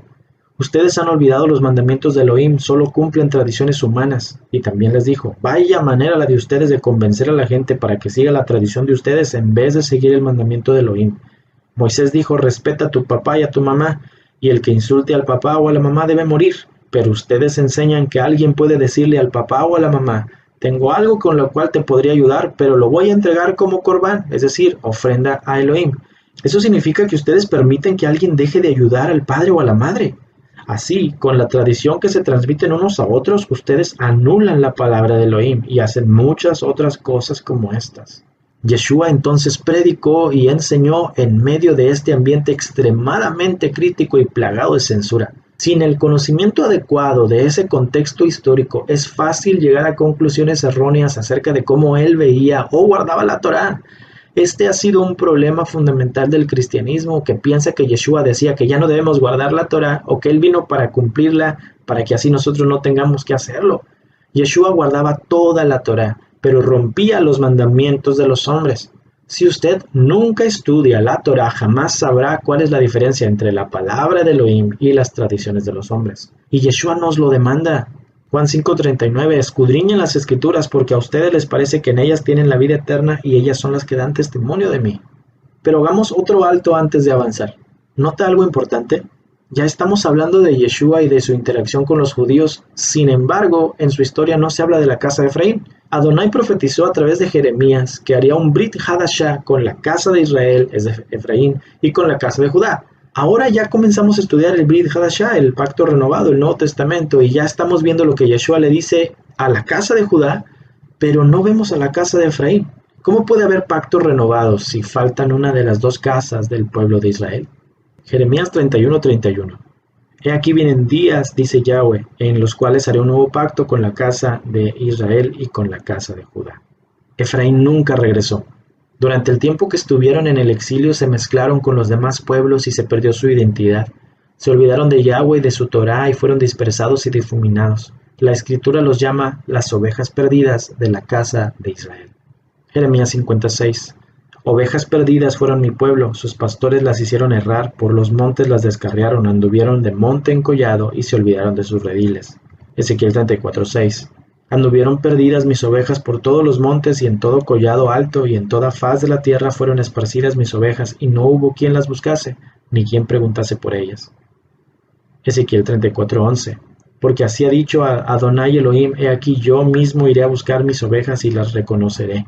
Como reconoce su rebaño el pastor el día que está en medio de sus ovejas esparcidas, así reconoceré mis ovejas y las libraré de todos los lugares en que fueron esparcidas el día nublado y de la oscuridad. Sin embargo, en el tiempo del Brit Hadashah había todavía unos cuantos que mantenían su identidad y también existía el conocimiento de dónde podían estar la mayoría de ellos. Lucas 2:36. Estaba también allí Ana, profetisa hija de Fanuel, de la tribu de Aser. Pero aunque había algunos que conocían su linaje, la gran mayoría se perdió y se asimiló entre las costumbres de los gentiles. Aquí es entonces donde las palabras de Yeshua respecto de a quienes vino a predicarles cobran un valor muchísimo más grande, mi hermano. Mire esto. Mateo 15:24. No soy enviado sino a las ovejas perdidas de la casa de Israel. Quiere decir entonces que la casa de Efraín realmente sí aparece en el Brit Hadashah, porque el propósito principal de Yeshua, el Mesías, fue venir a buscar a las ovejas perdidas. Cada vez que Yeshua predicaba una parábola sobre el reino de Yahweh, estaba hablando sobre la restauración del pueblo de Israel en una sola nación. Ya no dos casas separadas, sino una sola nación unificada. Y de hecho, una de las citas que el cristianismo utiliza para fundamentar su origen en Yeshua es realmente la mayor evidencia de que Yeshua vino a restaurar el reino de Israel. Mateo 16:15. Él les dijo, ¿y ustedes quién dicen que soy yo? Y respondiendo Simón Pedro le dijo, tú eres el Mesías, el Hijo del Elohim viviente. Y Yeshua respondiendo le dijo, bienaventurado eres, Simón, hijo de Jonás, porque esto no te lo reveló carne ni sangre, sino mi Padre que está en los cielos. Yo también te digo que tú eres Pedro, y sobre esta roca edificaré mi iglesia, y las puertas del Hades no prevalecerán contra ella. Las Escrituras, hermano mío, enseñan que Israel será reconstruido y restaurado. Está establecido claramente una y otra vez que la división del reino de Efraín y Judá se acabaría y volverían a ser uno, y sabemos que es el Mesías quien tiene que hacerlo. Así que si Yeshua edifica la iglesia y la establece como una entidad distinta a Israel, entonces contradeciría todo lo que el Tanakh dice que el Mesías tiene que venir a hacer. En Amós, el Padre dice que no hará nada si no se lo revela a los profetas antes. La restauración de Israel por el Mesías está profetizada por todos lados en el Tanaj, pero jamás se dice que él vendría a edificar alguna otra cosa nueva. Si Yeshua hubiera venido a edificar la iglesia como un ente separado de Israel, Yeshua no sería el Mesías. Y es por esta imagen errónea que el cristianismo tiene y predica de Yeshua que los judíos no creen en él. Siempre le dicen, ¿no? Vino a edificar la iglesia, le dio las llaves a Pedro y todo esto. Este Cristo de aquí, eso es una falsedad. Entonces, ¿qué cosa vino a edificar Yeshua?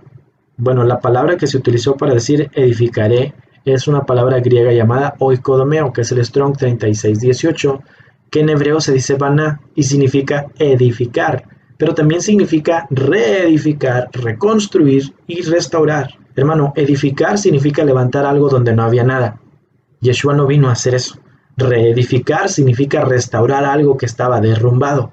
Gran diferencia. Y si utilizamos restaurar o reedificar entonces en el contexto correcto, Yeshua está diciendo esto.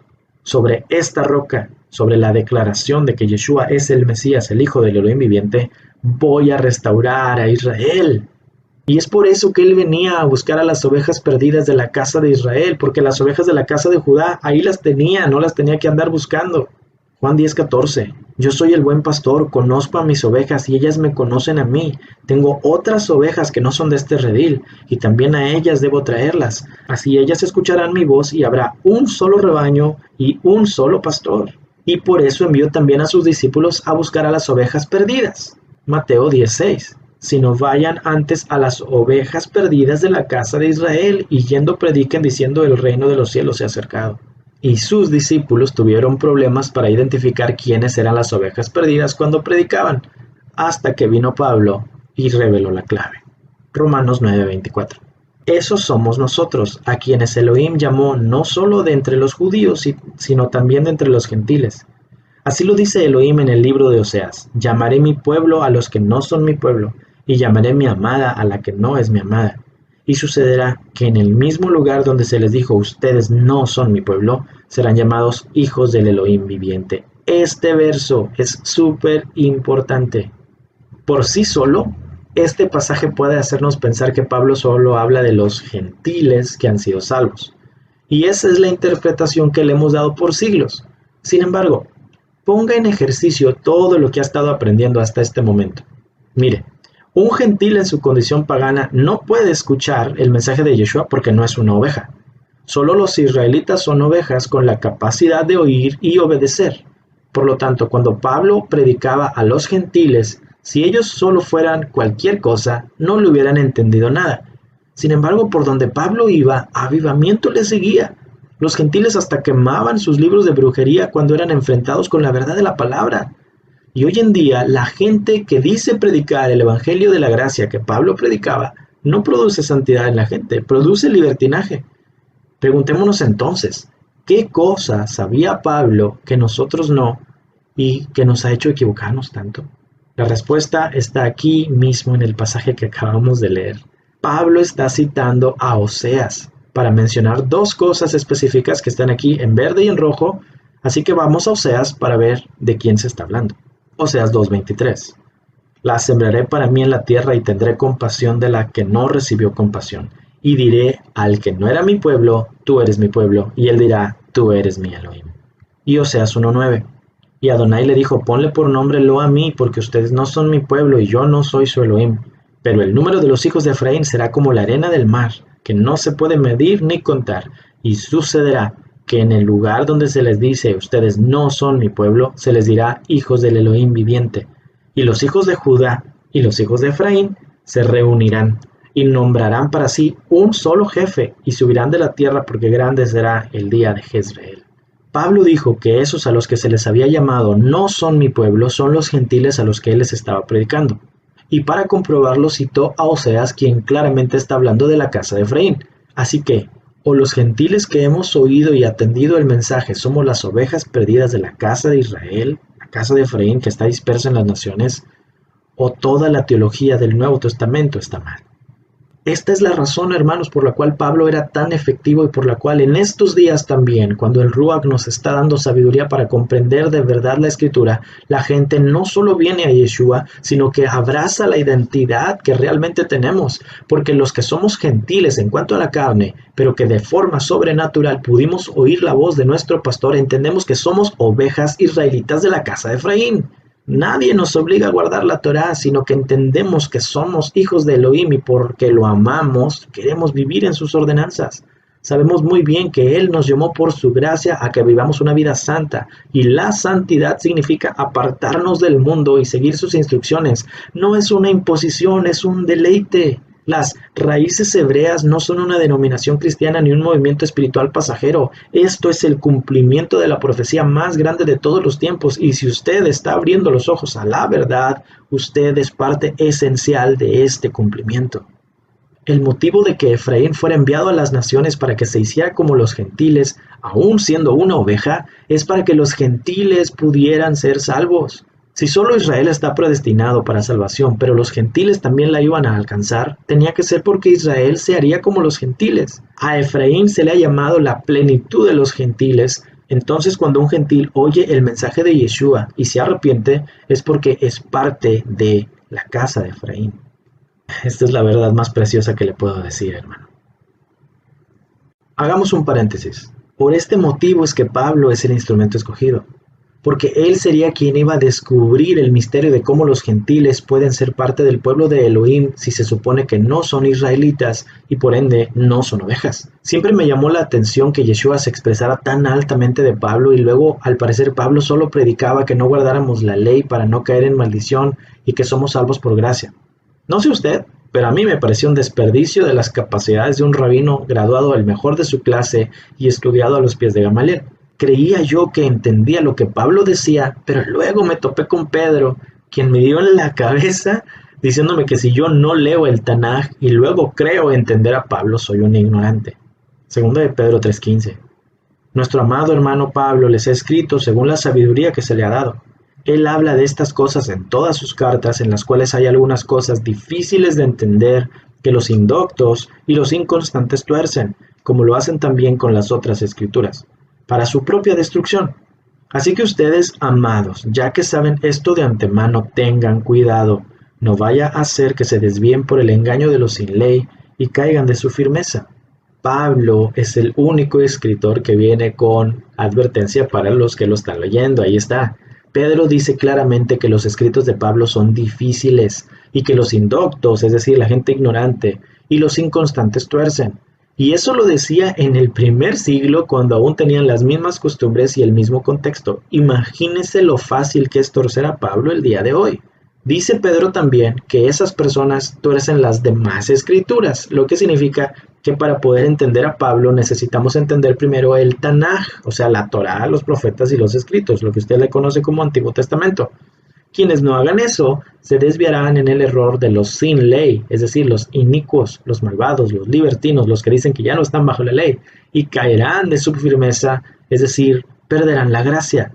Es justamente lo que la gente hace cuando lee a Pablo. Según Pedro, cualquiera que desee estudiar los escritos de Pablo debe conocer a profundidad el Tanaj, porque de no hacerlo pueden desviarse y creer que Pablo está predicando acerca de vivir sin la Torá.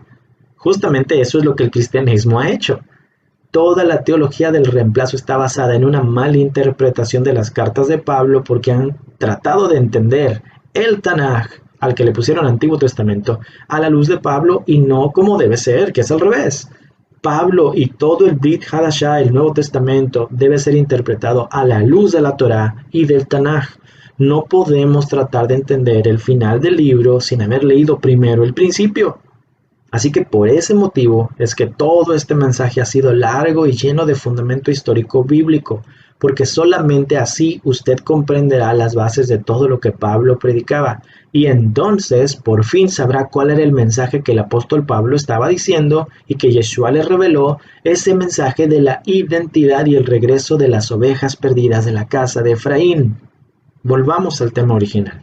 Comprender nuestra identidad es sin dudas algo impresionante, y claro que nos encamina en la dirección correcta a obedecer a Yahweh, sin apartarnos a la izquierda o a la derecha. Sin embargo, al igual que varias veces antes en este mensaje, debemos volver a la realidad y darnos cuenta de algo bien importante. La casa de Efraín fue divorciada por Yahweh, lo que legalmente le imposibilita de poder ser llamado pueblo una vez más. Así que aunque sin dudas los gentiles que oímos la voz de Yeshua somos la casa de Efraín, bíblicamente no podemos volver a ser parte del pueblo de Elohim porque Efraín fue divorciado por Adonai. Oseas 1:9. Ponle por nombre Lo a mí, pueblo ajeno, porque ustedes no son mi pueblo ni yo soy su Elohim. Y Jeremías 3:8, a causa de todos los adulterios del infiel Efraín, yo la había despedido, dándole carta de divorcio. La casa de Efraín fue divorciada por Adonai, por lo que no hay ley que le permita a Efraín volver a ser parte del pueblo de Israel una vez más. Pero aún así, Yahweh profetizó que volverían. Jeremías 3:1. Elohim dice, si un hombre se divorcia de su mujer y ella se va de su lado y llega a ser de otro hombre, ¿volverá él a ella? ¿No quedará esa tierra totalmente profanada? Pues tú eres una ramera con muchos amantes y sin embargo vuelves a mí, declara Yahweh. Pero con esa profecía parece que Yahweh olvidó su Torá. Deuteronomio 24:1. Si un hombre se casa con una mujer pero luego deja de quererla por haber encontrado en ella algo indecoroso, solo podrá despedirla si le entrega un certificado de divorcio. Una vez que ella salga de la casa, podrá casarse con otro hombre. Si ocurre que el segundo esposo le toma aversión y también le extiende un certificado de divorcio y la despide de su casa, o si el segundo esposo muere, el primer esposo no podrá casarse con ella de nuevo, pues habrá quedado impura. Eso sería abominable a los ojos de Adonai. Debido a esta aparente equivocación de parte de Elohim, es que la casa de Judá se siente el único Israel verdadero. Los judíos del tiempo de los apóstoles sabían que Elohim había desheredado a las 10 tribus del norte. Para ellos, Efraín ya no era parte de Israel, porque la Torá es muy clara que un hombre no puede volver a casarse con la mujer de la cual se divorció anteriormente. Israel es el único pueblo que tiene derecho a la salvación de Adonai porque son sus ovejas. Sin embargo, en el tiempo que vino Yeshua, solamente la casa de Judá era la única que existía como parte de Israel por la sangre, ya que la casa del norte había sido asimilada en las naciones. Tiene entonces lógica que Judá fuera tan celoso de la identidad de israelitas que tenían. Ezequiel 11:15. Hijo de hombre, tus hermanos, tus parientes, los hombres del destierro contigo y toda la casa de Efraín, todos ellos son aquellos a quienes los habitantes de Jerusalén, casa de Judá, han dicho, aléjense de Adonai, a nosotros se nos ha dado esta tierra en posesión.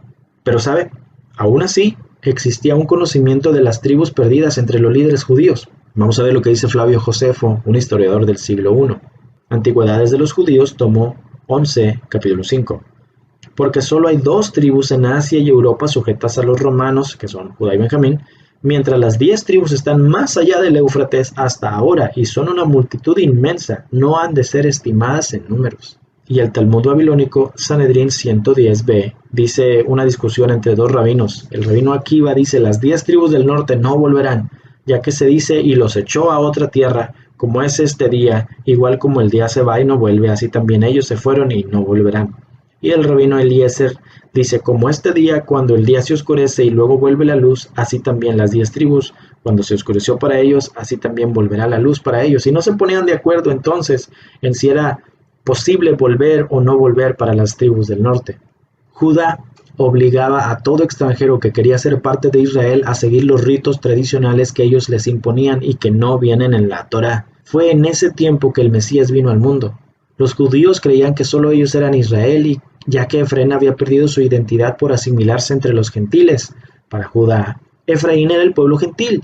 Judá pensaba que los únicos que necesitaban ser salvos y nacer de nuevo eran los gentiles que quisieran ser israelitas.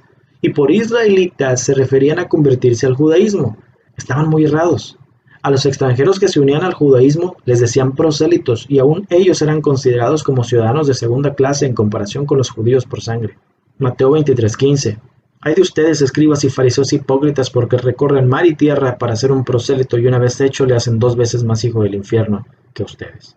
Cuando Yeshua llega y empieza a hablar de ser salvos y libres, pero no del yugo romano, sino del pecado, los líderes judíos rechazaron completamente su mensaje porque no se apegaba a sus creencias desviadas. Juan 8:34. Yeshua les respondió, en verdad les digo que todo aquel que comete pecado es esclavo del pecado, translación de la Torá. Y el esclavo no queda en la casa para siempre, el Hijo sí permanece para siempre. Así que si el Hijo los hace libres, serán realmente libres. Debe usted comprender lo que dijimos hace un rato atrás para que le quede bien claro por qué los líderes judíos odiaban tanto a Yeshua. La obra principal del Mesías debe ser la restauración de Israel. Si alguien que se decía a sí mismo el Mesías predicaba otra cosa, entonces no le iban a hacer caso. La cuestión es que ellos esperaban la restauración literal de Israel que los liberara del yugo romano y que perpetuara su identidad judía como israelitas, porque para ellos ya no existía Efraín. Sin embargo, lo que se encontraron en Yeshua fue a un hombre que los vino a enfrentar con su necesidad de ser libres, no del yugo romano, sino del pecado, y que también dijo que él era la única puerta para que los dispersos de Efraín volvieran a ser israelitas. Juan 19: Yo soy la puerta, y el que por mí entrare será salvo, y entrará y saldrá y hallará pastos. Muchos de ellos decían: demonio tiene y está fuera de sí, ¿por qué lo escuchan? Hermano, si usted hubiera sido un maestro de la Torá de ese tiempo, es muy posible que también hubiera pensado que Yeshua era un falso profeta. Y eso pasa también el día de hoy. La gente está tan adoctrinada a creer que la Biblia dice una cosa porque así se lo enseñaron, que cuando les muestras la verdad de la palabra por sí misma, no la pueden aceptar. No porque no la comprendan, sino porque tienen que despojarse del orgullo de no asimilar cómo es que ellos no vieron lo que tú estás viendo hoy. Por eso Yeshua dijo que es muy difícil que un rico entre en el reino de Yahweh, porque se tiene que despojar de todo lo que ha tenido hasta ese momento. Y hoy en día los ricos son aquellos que tienen mucho conocimiento, se supone bíblico, y que no asimilan que todo está mal. Así que Yeshua fue determinante diciendo que solamente por el agua y el espíritu se nace de nuevo, y extendió la necesidad de ese nuevo nacimiento no solo a los de la casa de Israel, que ahora eran como los gentiles, sino también a los de la casa de Judá en el sur. Y cuando los enfrentaba a su pecado, lo odiaban aún más. Ellos no toleraban que se les dijera pecadores.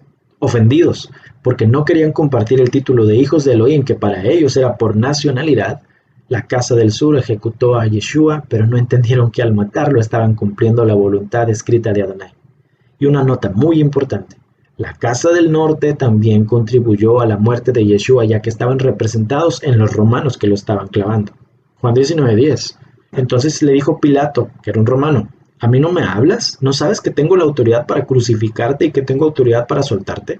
Y respondió Yeshua: ninguna autoridad tendría sobre mí si no te fuese dada de arriba. Por tanto, el que a ti me ha entregado mayor pecado tiene. Pero no está diciendo que él no tiene pecado, está diciendo que el otro tiene más. Efraín y Judá, ambos ejecutaron a Yeshua. Y para seguir mostrando cómo todas las personas son solo peones en el plan perfecto de Yahweh, así como Pilato no podía hacer nada sino lo que el Padre estableció, también Caifás, el sumo sacerdote, fue utilizado por Yahweh para decir algo que sin duda se hubiera arrepentido si supiera qué estaba diciendo. Juan 11:49. Uno de ellos, llamado Caifás, que en ese año era el sumo sacerdote, les dijo: ustedes no saben nada en absoluto.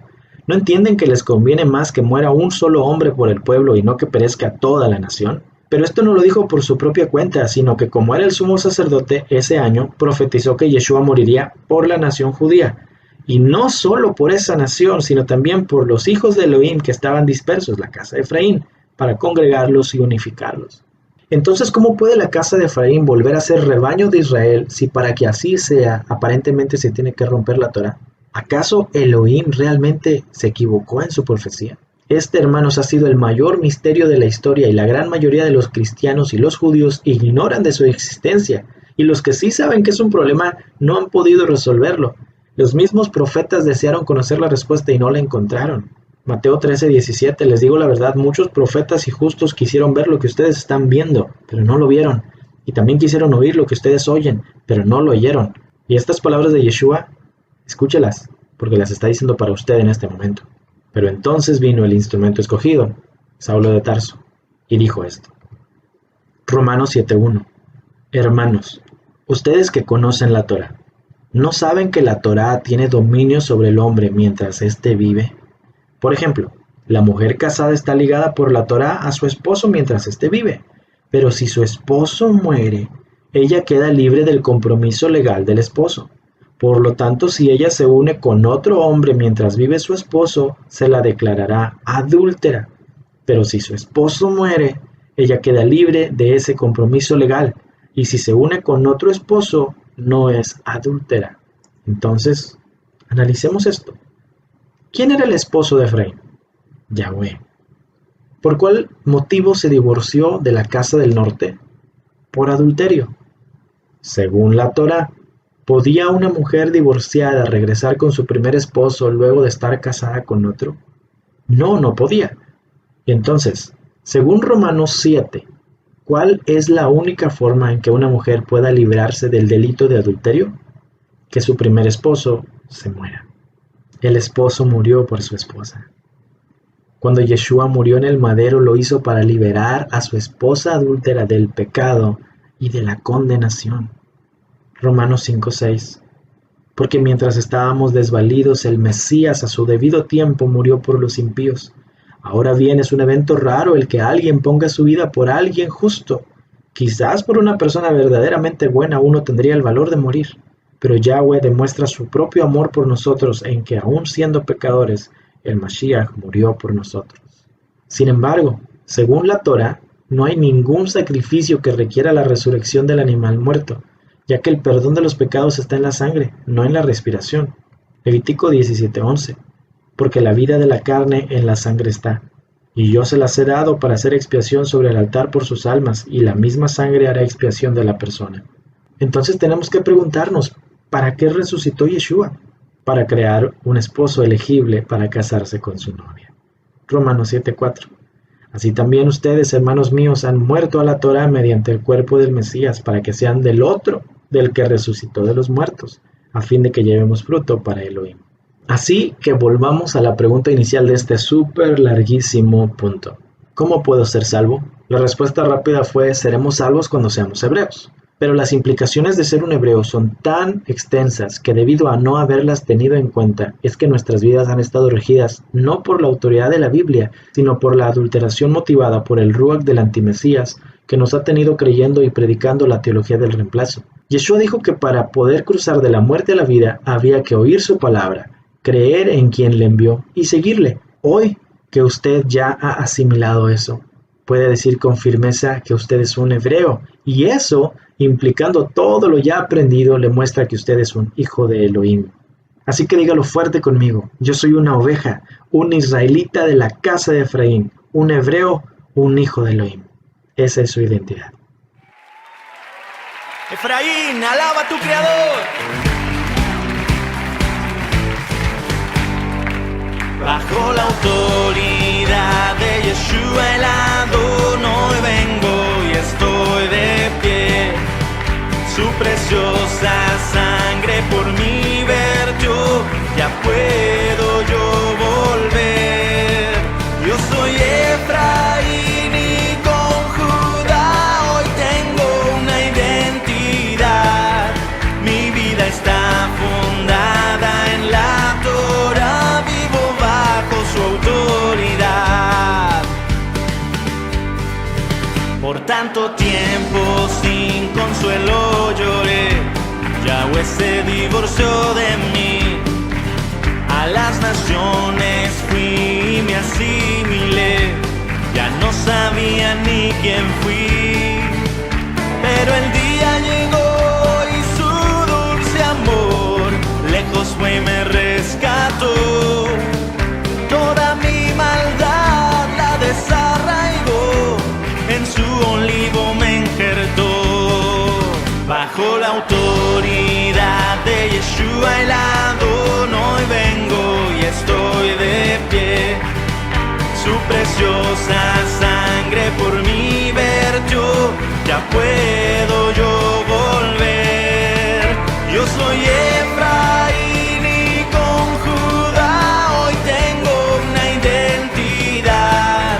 Mi vida está fundada en la Torah, vivo bajo su autoridad. ¿Cómo puede ser que Él me deje ser un hijo suyo otra vez?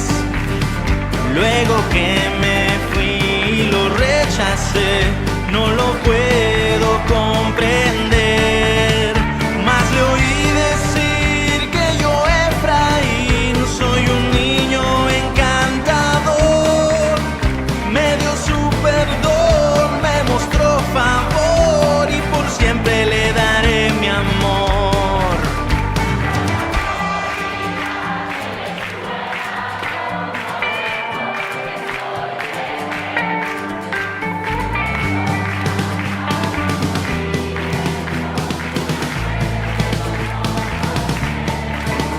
Yo soy Efraín y con Judá hoy tengo una identidad.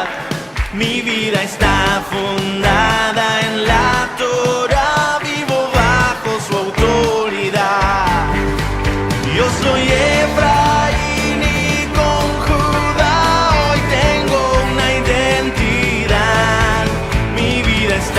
fundada en la Torá, vivo bajo su autoridad.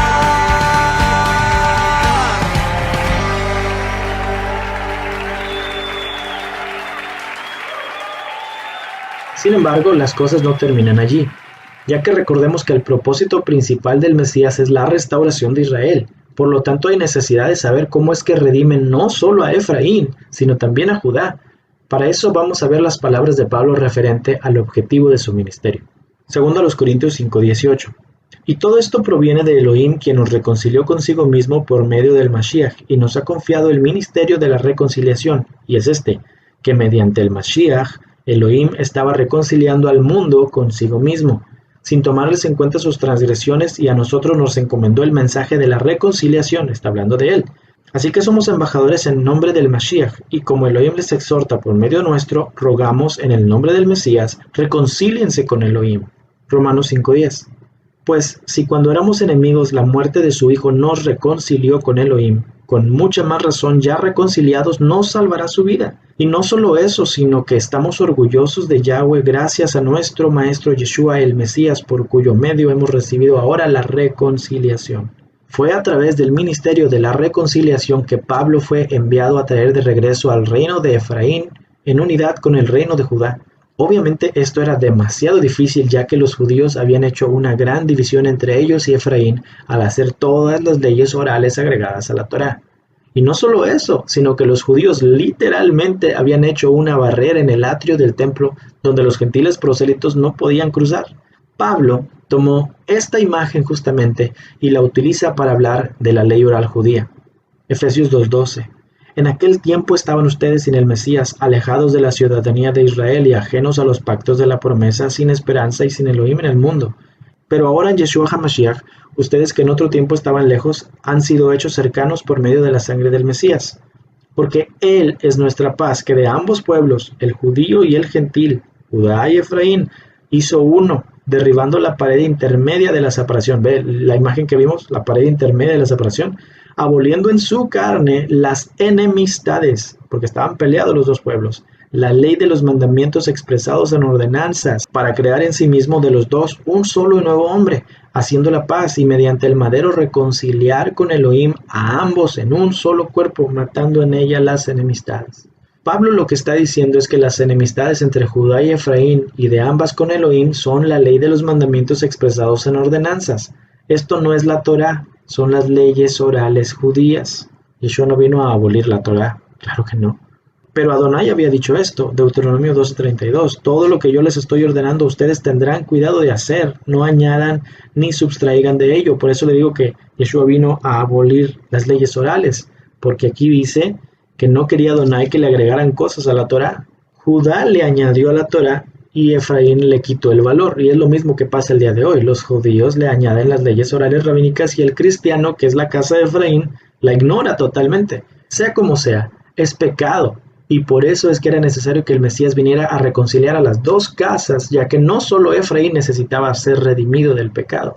Por eso Isaías le habla a la casa de Judá, y mire lo que dice Isaías 53:6. Todos nosotros nos descarriamos como ovejas, cada cual se apartó por su camino, mas Yahweh cargó en él el pecado de todos nosotros.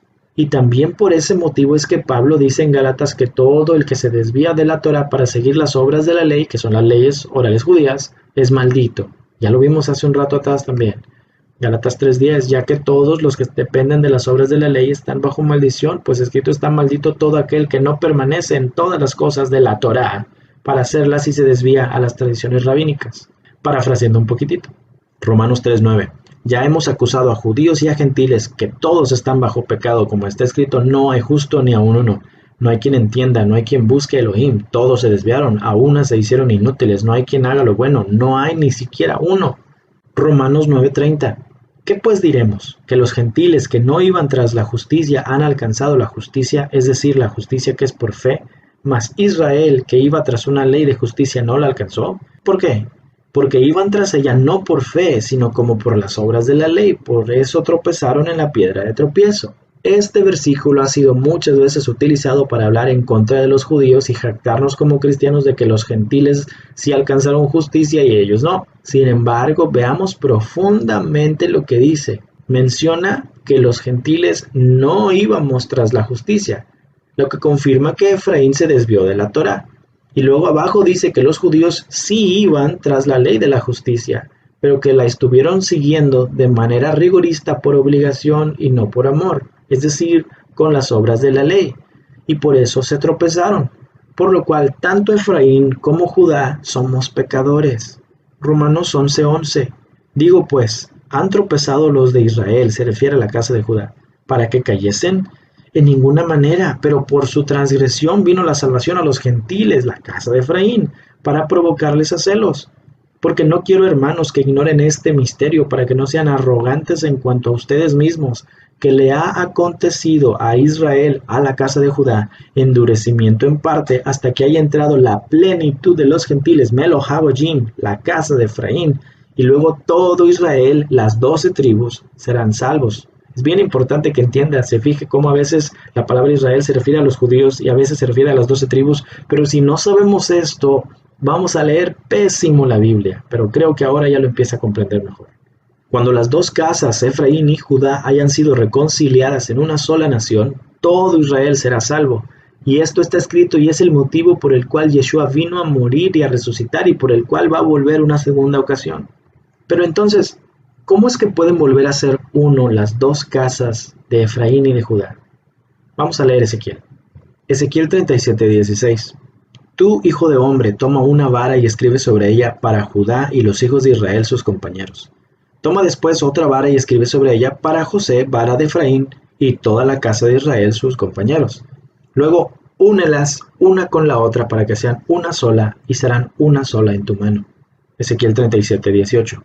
Y cuando los hijos de tu pueblo te pregunten, ¿no nos enseñarás qué significan para ti estas cosas?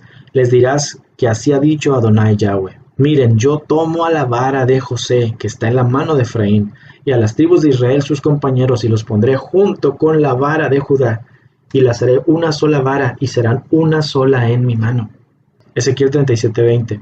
Las varas sobre las cuales escribas estarán en tu mano ante la vista de ellos, y les dirás que así ha dicho Adonai Yahweh. Miren, yo tomaré a los hijos de Israel de entre las naciones a las cuales fueron, los reuniré de todas las partes y los traeré a su propia tierra, y haré de ellos una sola nación en la tierra, en los montes de Israel, y todos ellos tendrán un solo rey, es el Mesías. Nunca más serán dos naciones, ni nunca más estarán divididos en dos reinos. Ezequiel 37:23. No se volverán a contaminar con sus ídolos, ni con sus cosas detestables, ni con ninguna de sus transgresiones. Yo los salvaré de todas sus rebeliones con que han pecado y los purificaré. Ellos serán mi pueblo y yo seré su Elohim. Mi siervo David será rey sobre ellos y habrá un solo pastor para todos ellos. Andarán según mis decretos, guardarán mis estatutos y los pondrán en práctica. Habitarán en la tierra que di a mi siervo, a Jacob, en la cual habitaron sus padres. En ella habitarán para siempre ellos, sus hijos y los hijos de sus hijos. Y mi siervo David, se refiere al Mesías Yeshua, será su gobernante para siempre. Ezequiel 37:26. Haré con ellos un pacto de paz, será un pacto eterno con ellos. Los multiplicaré y pondré mi santuario entre ellos para siempre. Mi tabernáculo estará junto a ellos, yo seré su Elohim y ellos serán mi pueblo.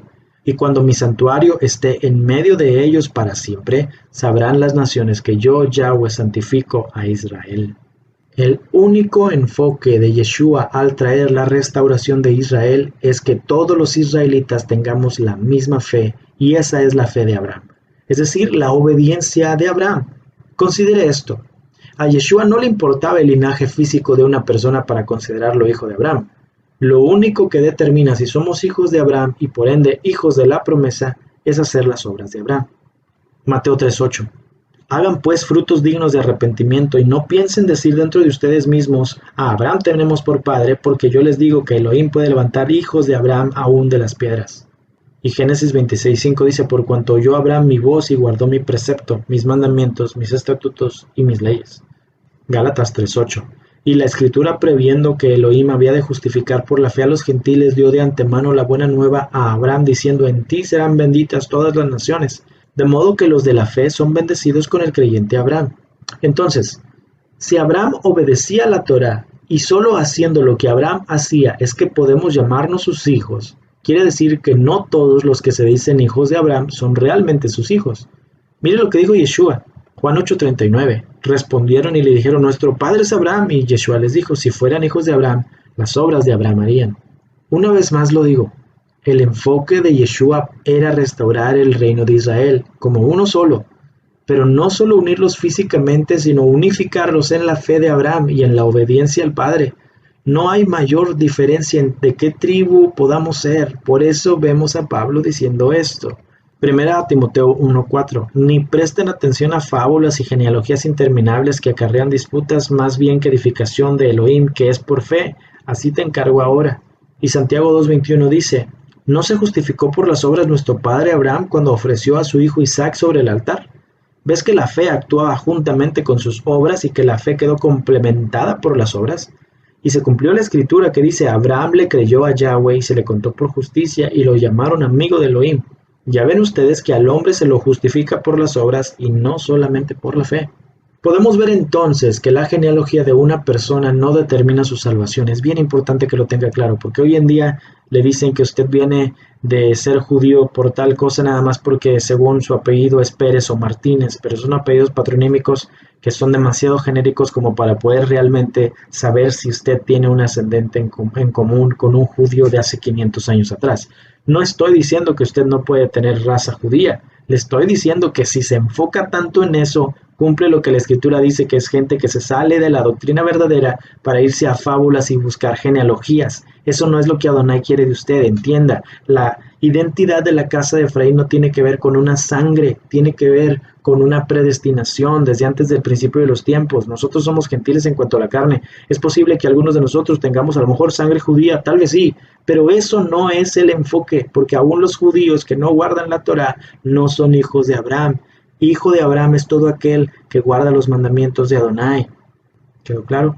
Podemos ver entonces que la genealogía de una persona no determina su salvación, sino que tenga la fe de Abraham. Es decir, la emuná que te hace obedecer de corazón los preceptos, mandamientos y estatutos de Adonai. Esa es la verdadera fe que te convierte en un hebreo, un hijo de Abraham y un amigo de Elohim. Hay muchos ejemplos bíblicos de personas extranjeras que hicieron justamente eso y fueron considerados parte de Israel. Por ejemplo, la multitud mixta que salió de Egipto con los israelitas, o Rahab, la ramera en Jericó, o Ruth, la moabita, o Urías, el guerrero de David. Todo aquel extranjero que desea ser parte de Israel y obedece como Abraham es tratado como un natural con los mismos derechos y obligaciones. Lo único que importa es que caminemos en la emuná de Abraham. Y aquí es donde Pablo notó que había un problema en mucha gente. De alguna forma no les entraba el mensaje y muchos no comprendían por qué. Segunda a los Corintios 3:13. No como Moshe o Moisés, que se puso un velo para cubrir su cara, para que el pueblo de Israel no viera el resplandor que desaparecía llegar a su fin.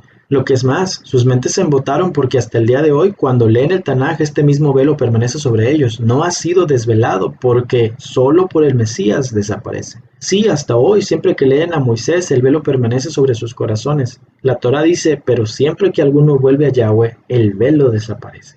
Pablo dice que batallaban en entender debido al velo, pero ¿se refiere al velo de Moisés? No. Para empezar, si nosotros leemos la Reina Valera, aquí pasa un problema, porque dice ahí en la Reina Valera que Moisés se ponía un velo sobre su rostro para que los hijos de Israel no fijaran la vista en aquello que estaba a punto de ser abolido. Y luego sucede cuando usted oye la palabra abolido, que significa para su cabeza muchas veces, si tú tienes lectura de la Torá, quiere decir que estás leyendo algo que va a ser abolido. Pero no está diciendo eso, la palabra abolido ni siquiera debiera estar. Lo que está diciendo es que Moisés se ponía un velo para que la gente no viera la luz que estaba siendo abolida, es decir, la luz, el resplandor que estaba a punto de ser quitado. Ese abolido va en ese contexto, no que la Torá es abolida.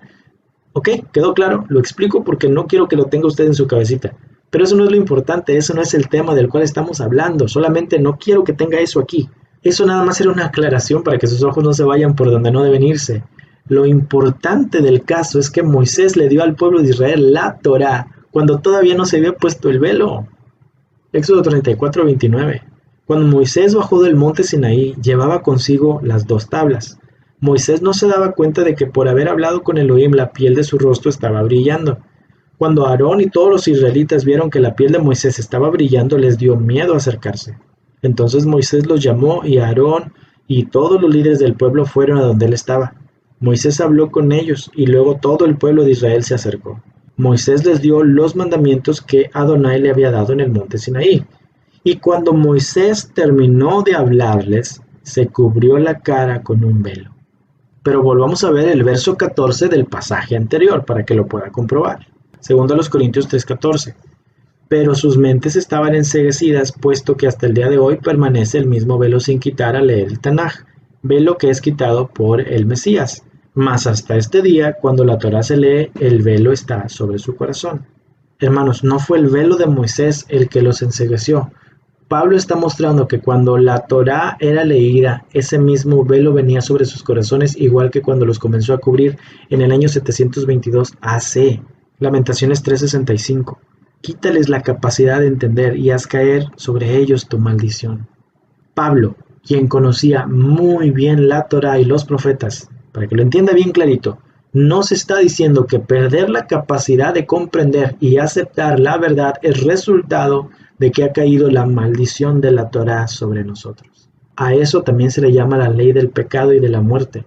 Y como lo explicamos en la primera parte de este mensaje, la maldición de la Torá no significa que la Torá es maldita, sino que tiene maldiciones para todo aquel que no la quiere cumplir. Entonces, recapitulando esto del velo, y me entienda ahora sí muy bien, lo que Pablo está diciendo es que cuando a una persona se le lee el Tanaj, como a ustedes se le ha estado leyendo en este momento, y a pesar de ello siguen cerrados a la verdad, no es porque leer el Tanaj te ponga un velo, sino que la persona ha vivido tan alejado de la voluntad de Adonai que la misma palabra pone un velo sobre él y le decide cegar el entendimiento y embotárselo para que no pueda arrepentirse. Recuerde las palabras que dijimos casi al principio, Romanos 10:17. Así que la fe es por el oír y el oír por la palabra de Elohim. Es decir, que es solo la misma palabra la que determinará quién va a escuchar y quién no. Entonces, el que no escucha, un velo está sobre él. Romanos 1:28. Y como ellos no aprobaron tener en cuenta a Elohim, Elohim los entregó a una mente reprobada para hacer cosas que no convienen. Por lo tanto, solo aquellos que cuando se les predica el Tanaj, como a usted se le ha estado predicando, y obedecen, se les extiende misericordia para ser parte del pueblo de Israel, el pueblo santo de Yahweh, y eso debe ponerlos muy felices. Entonces, unificar a todo Israel en el mismo corazón no es algo sencillo, como evidentemente ya lo estábamos viendo. Para empezar, el hecho de que haya estado dividido el reino ya es en sí un gran problema. Lucas 11:17. Todo reino dividido contra sí mismo es asolado, y una casa dividida contra sí misma cae. Entonces por eso es que los discípulos de Yeshua le preguntaron lo siguiente. Hechos 1:6. Entonces los que se habían reunido le preguntaron diciendo, Adón, ¿restaurarás el reino a Israel en este tiempo? Y él les dijo, no les toca a ustedes saber los tiempos o las estaciones que el Padre puso en su sola potestad. Los discípulos tenían la impresión de que Yeshua iba a restaurar a las dos casas de Israel en ese momento, pero el Mesías tenía en cuenta la profecía de Oseas y ponga mucha atención de ahora en adelante. Oseas 6:1. Venid y volvamos a Yahweh, porque Él arrebató y nos curará, hirió y nos vendará, nos dará vida después de 2 días y en el tercer día nos resucitará y viviremos delante de Él. Sabemos que Yeshua hizo posible que la casa de Efraín pudiera volver al morir por su esposa, pero la restauración total de Israel no puede venir sino hasta que se haya cumplido el tercer día del castigo que le fue dado a Efraín. Eso significa que tienen que haber más de 2000 años de castigo. Ahora, aquí es donde se pone más interesante todo este plan divino. Nosotros sabemos que la casa de Efraín se fue a las naciones en el año 722 AC por 390 años. Ezequiel 4:4. Luego acuéstate sobre tu costado izquierdo y pon sobre él el castigo de la casa de Israel. Durante el número de días que estarás acostado así, cargarás con su castigo, porque yo te impongo el número de días equivalente a los años del castigo de ellos. Durante 390 días cargarás con el castigo de la casa de Israel, de Efraín. Sabemos también que la casa de Judá se fue 70 años a Babilonia y luego regresaron porque se humillaron y volvieron al pacto. Todo eso ya lo hemos estudiado a profundidad anteriormente. Pero si el reino de Efraín debió regresar luego de 390 años, eso tendría que haber sido en el año 332 o 331 AC. Pero la historia nos muestra que eso nunca sucedió. Y más aún, la profecía de Oseas dice que debían pasar más de 2000 años de castigo. Entonces, ¿por qué sucede esa contradicción? Realmente debemos ponernos a pensar, porque si esto está mal, quiere decir entonces que la Biblia tiene una equivocación y eso significaría que no debemos creer en su veracidad. Pero antes de saltar a conclusiones, vamos a volver a la Torá. Ahí encontraremos qué sucede cuando hay un castigo y aún se sigue pecando. Levítico 26:14. Pero si no me oyeren, ni hicieren todos estos mis mandamientos, y si desdeñaran mis pactos, y su alma menospreciare mis estatutos, no ejecutando todos mis mandamientos e invalidando mi pacto, yo también haré con ustedes esto. Enviaré sobre ustedes terror, extenuación y calentura que consuman los ojos y atormenten el alma, y sembrarán en vano su semilla porque sus enemigos la comerán. Pondré mi rostro contra ustedes y serán heridos delante de sus enemigos, y los que los aborrecen se enseñorearán de ustedes y huirán sin que haya quien los persiga. Y si aún con estas cosas no me oyeren, yo volveré a castigarlos 7 veces más por sus pecados. Entonces el castigo de la casa de Efraín se iba a multiplicar 7 veces más. Vamos a hacer las cuentas. El castigo para la casa de Efraín fue por 390 años. Multiplicado por 7, entonces nos da 2730 años, lo cual es después de los 2 días y en el tercer día del castigo de la profecía de Oseas. Un día son 1000 años son un día para Adonai. Si le restamos 722 debido al año del inicio del exilio, entonces nos va a dar 2008, refiriéndose a 2008 de la era cristiana. Y como no hay año cero, podemos irnos entonces al 2009. La profecía de Oseas 6, del 1 al 2, se comenzó a cumplir entre el año 2008 y 2009. El castigo de la casa de Efraín terminó apenas hace 10 años atrás, mi hermano. Después de 2730 años, en el 2008 y 2009, la casa de Efraín empezó a abrir los ojos. Por eso es que este movimiento, entre comillas, no es algo que tiene 30 años, tiene poco tiempo, porque apenas ahora ha empezado a sonar el silbido del pastor. No le estoy diciendo que un evento específico sucedió en estos años, pero sí creo que un movimiento espiritual pasó en los cielos. Y por eso hemos estado comenzando a despertarnos en gran número los hijos de Abraham dispersos entre las naciones. La cautividad y la asimilación de Efraín en las naciones duró muchos años. De la misma manera, es posible que dure tiempo el regreso y la inserción en el olivo natural, pero sin dudas esto ya está empezando. Por eso es que estamos despertando. Nosotros, la casa de Efraín, las ovejas perdidas, estamos escuchando el silbido del buen pastor porque ha terminado el tiempo de nuestro castigo. Zacarías 10:6. Porque yo fortaleceré a la casa de Judá y guardaré a la casa de José, y los haré volver porque de ellos tendré piedad. Y serán como si no los hubiera desechado, porque yo soy Yahweh su Elohim, y los oiré. Y será Efraín como valiente, y se alegrará su corazón como a causa del vino. Sus hijos también verán y se alegrarán, su corazón se gozará en Yahweh. Yo los llamaré con un silbido, y los reuniré, porque los he redimido y serán multiplicados tanto como fueron antes. Bien que los esparciré entre los pueblos, aún en lejanos países se acordarán de mí, y vivirán con sus hijos y volverán. Porque yo los traeré de la tierra de Egipto, y los recogeré de Asiria, y los traeré a la tierra de Galaad y del Líbano, y no les bastará. La primera venida de Yeshua abrió el marco para el inicio de la restauración de todo Israel, pero necesitaba llegarse al tercer día para que se completara todo el plan. Oseas 6:2, nos dará vida después de 2 días y en el tercer día nos resucitará y viviremos delante de Él. Cuando dice que viviremos delante de Él, se refiere al tiempo del milenio, vamos a estar con Él. Ese valle de huesos secos está cobrando vida una vez más.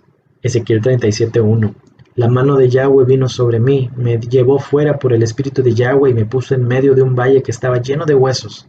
Me hizo pasar junto y alrededor de ellos y vi que eran muchísimos sobre la superficie del valle, y noté que estaban muy secos.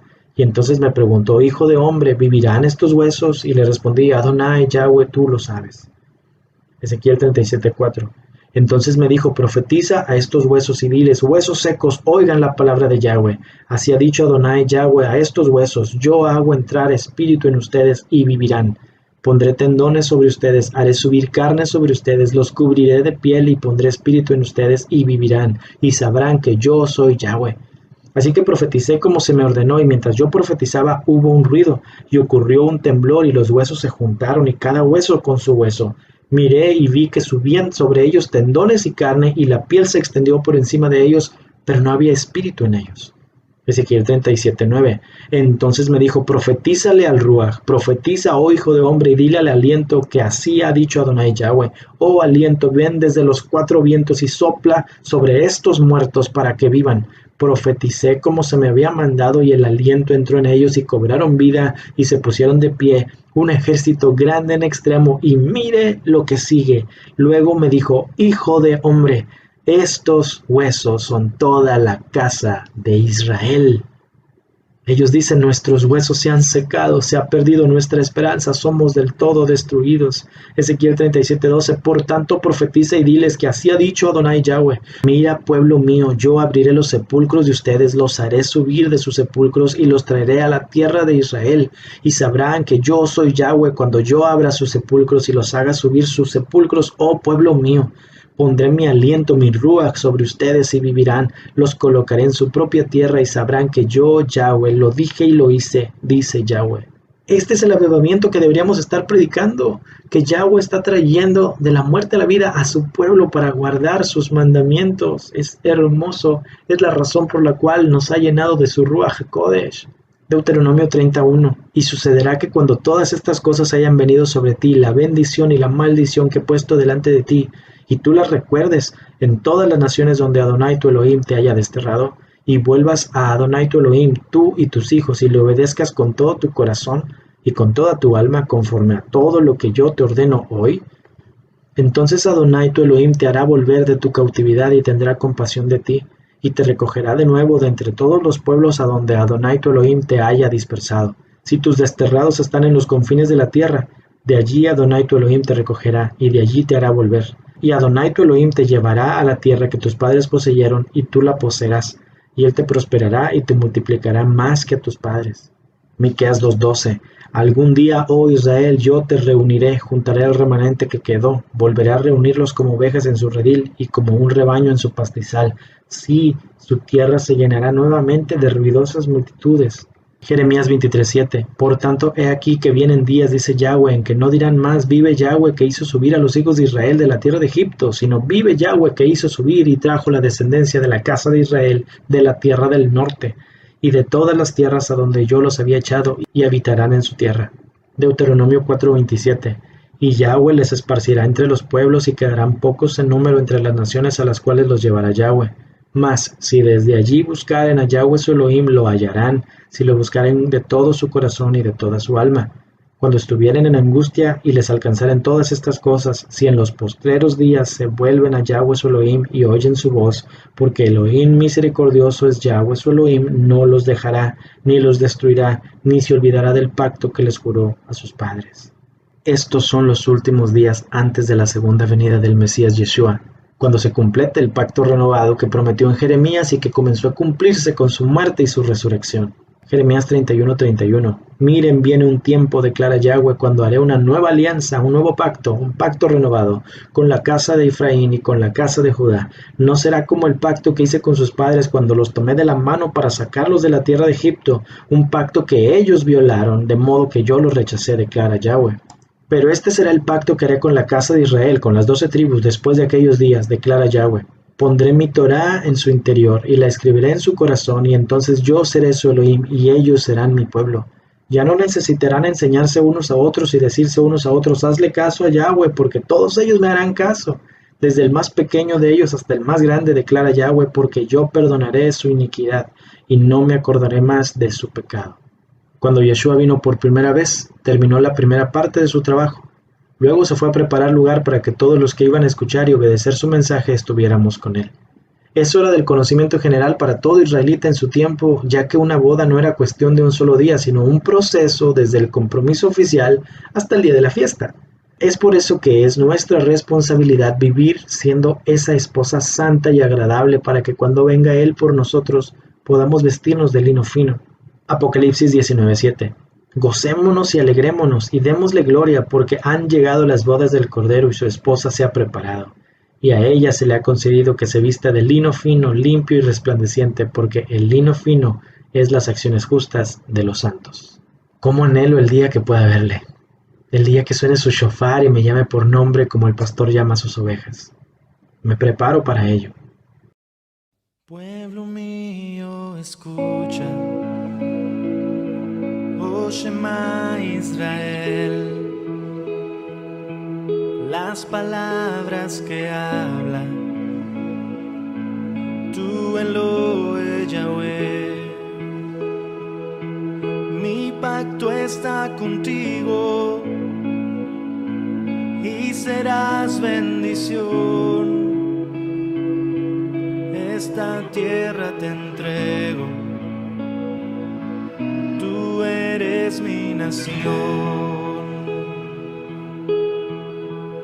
Yo te regresaré a casa otra vez, pueblo mío.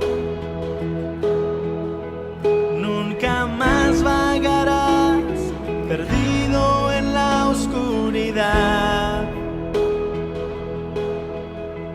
Nada podrá jamás separarnos, porque entre mis alas seguro tú estás. A mi casa otra vez vendrás, como ovejas perdidas, muy lejos del redil. Al Mesías enviado para hacerlos venir.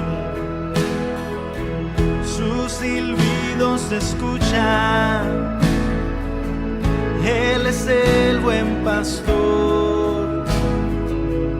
Pastos verdes te esperan en la tierra de Sion.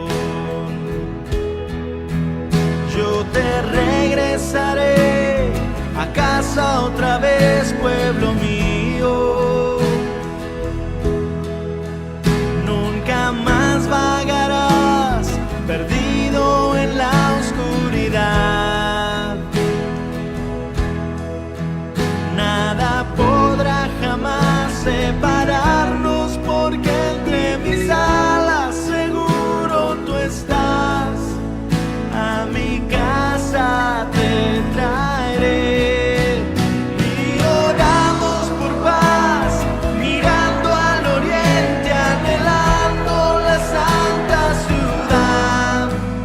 Y un día vendrá cuando todo ojo verá al que hicieron traspasar. Llorarán al verlo regresar. Pueblo mío, no temas, ya no vas a sufrir. Con mis aguas te limpio, mi pesaje fue a morir. Si es rojo tu pecado, como nieve será. Yo jamás te he dejado, lo pacté con Abraham.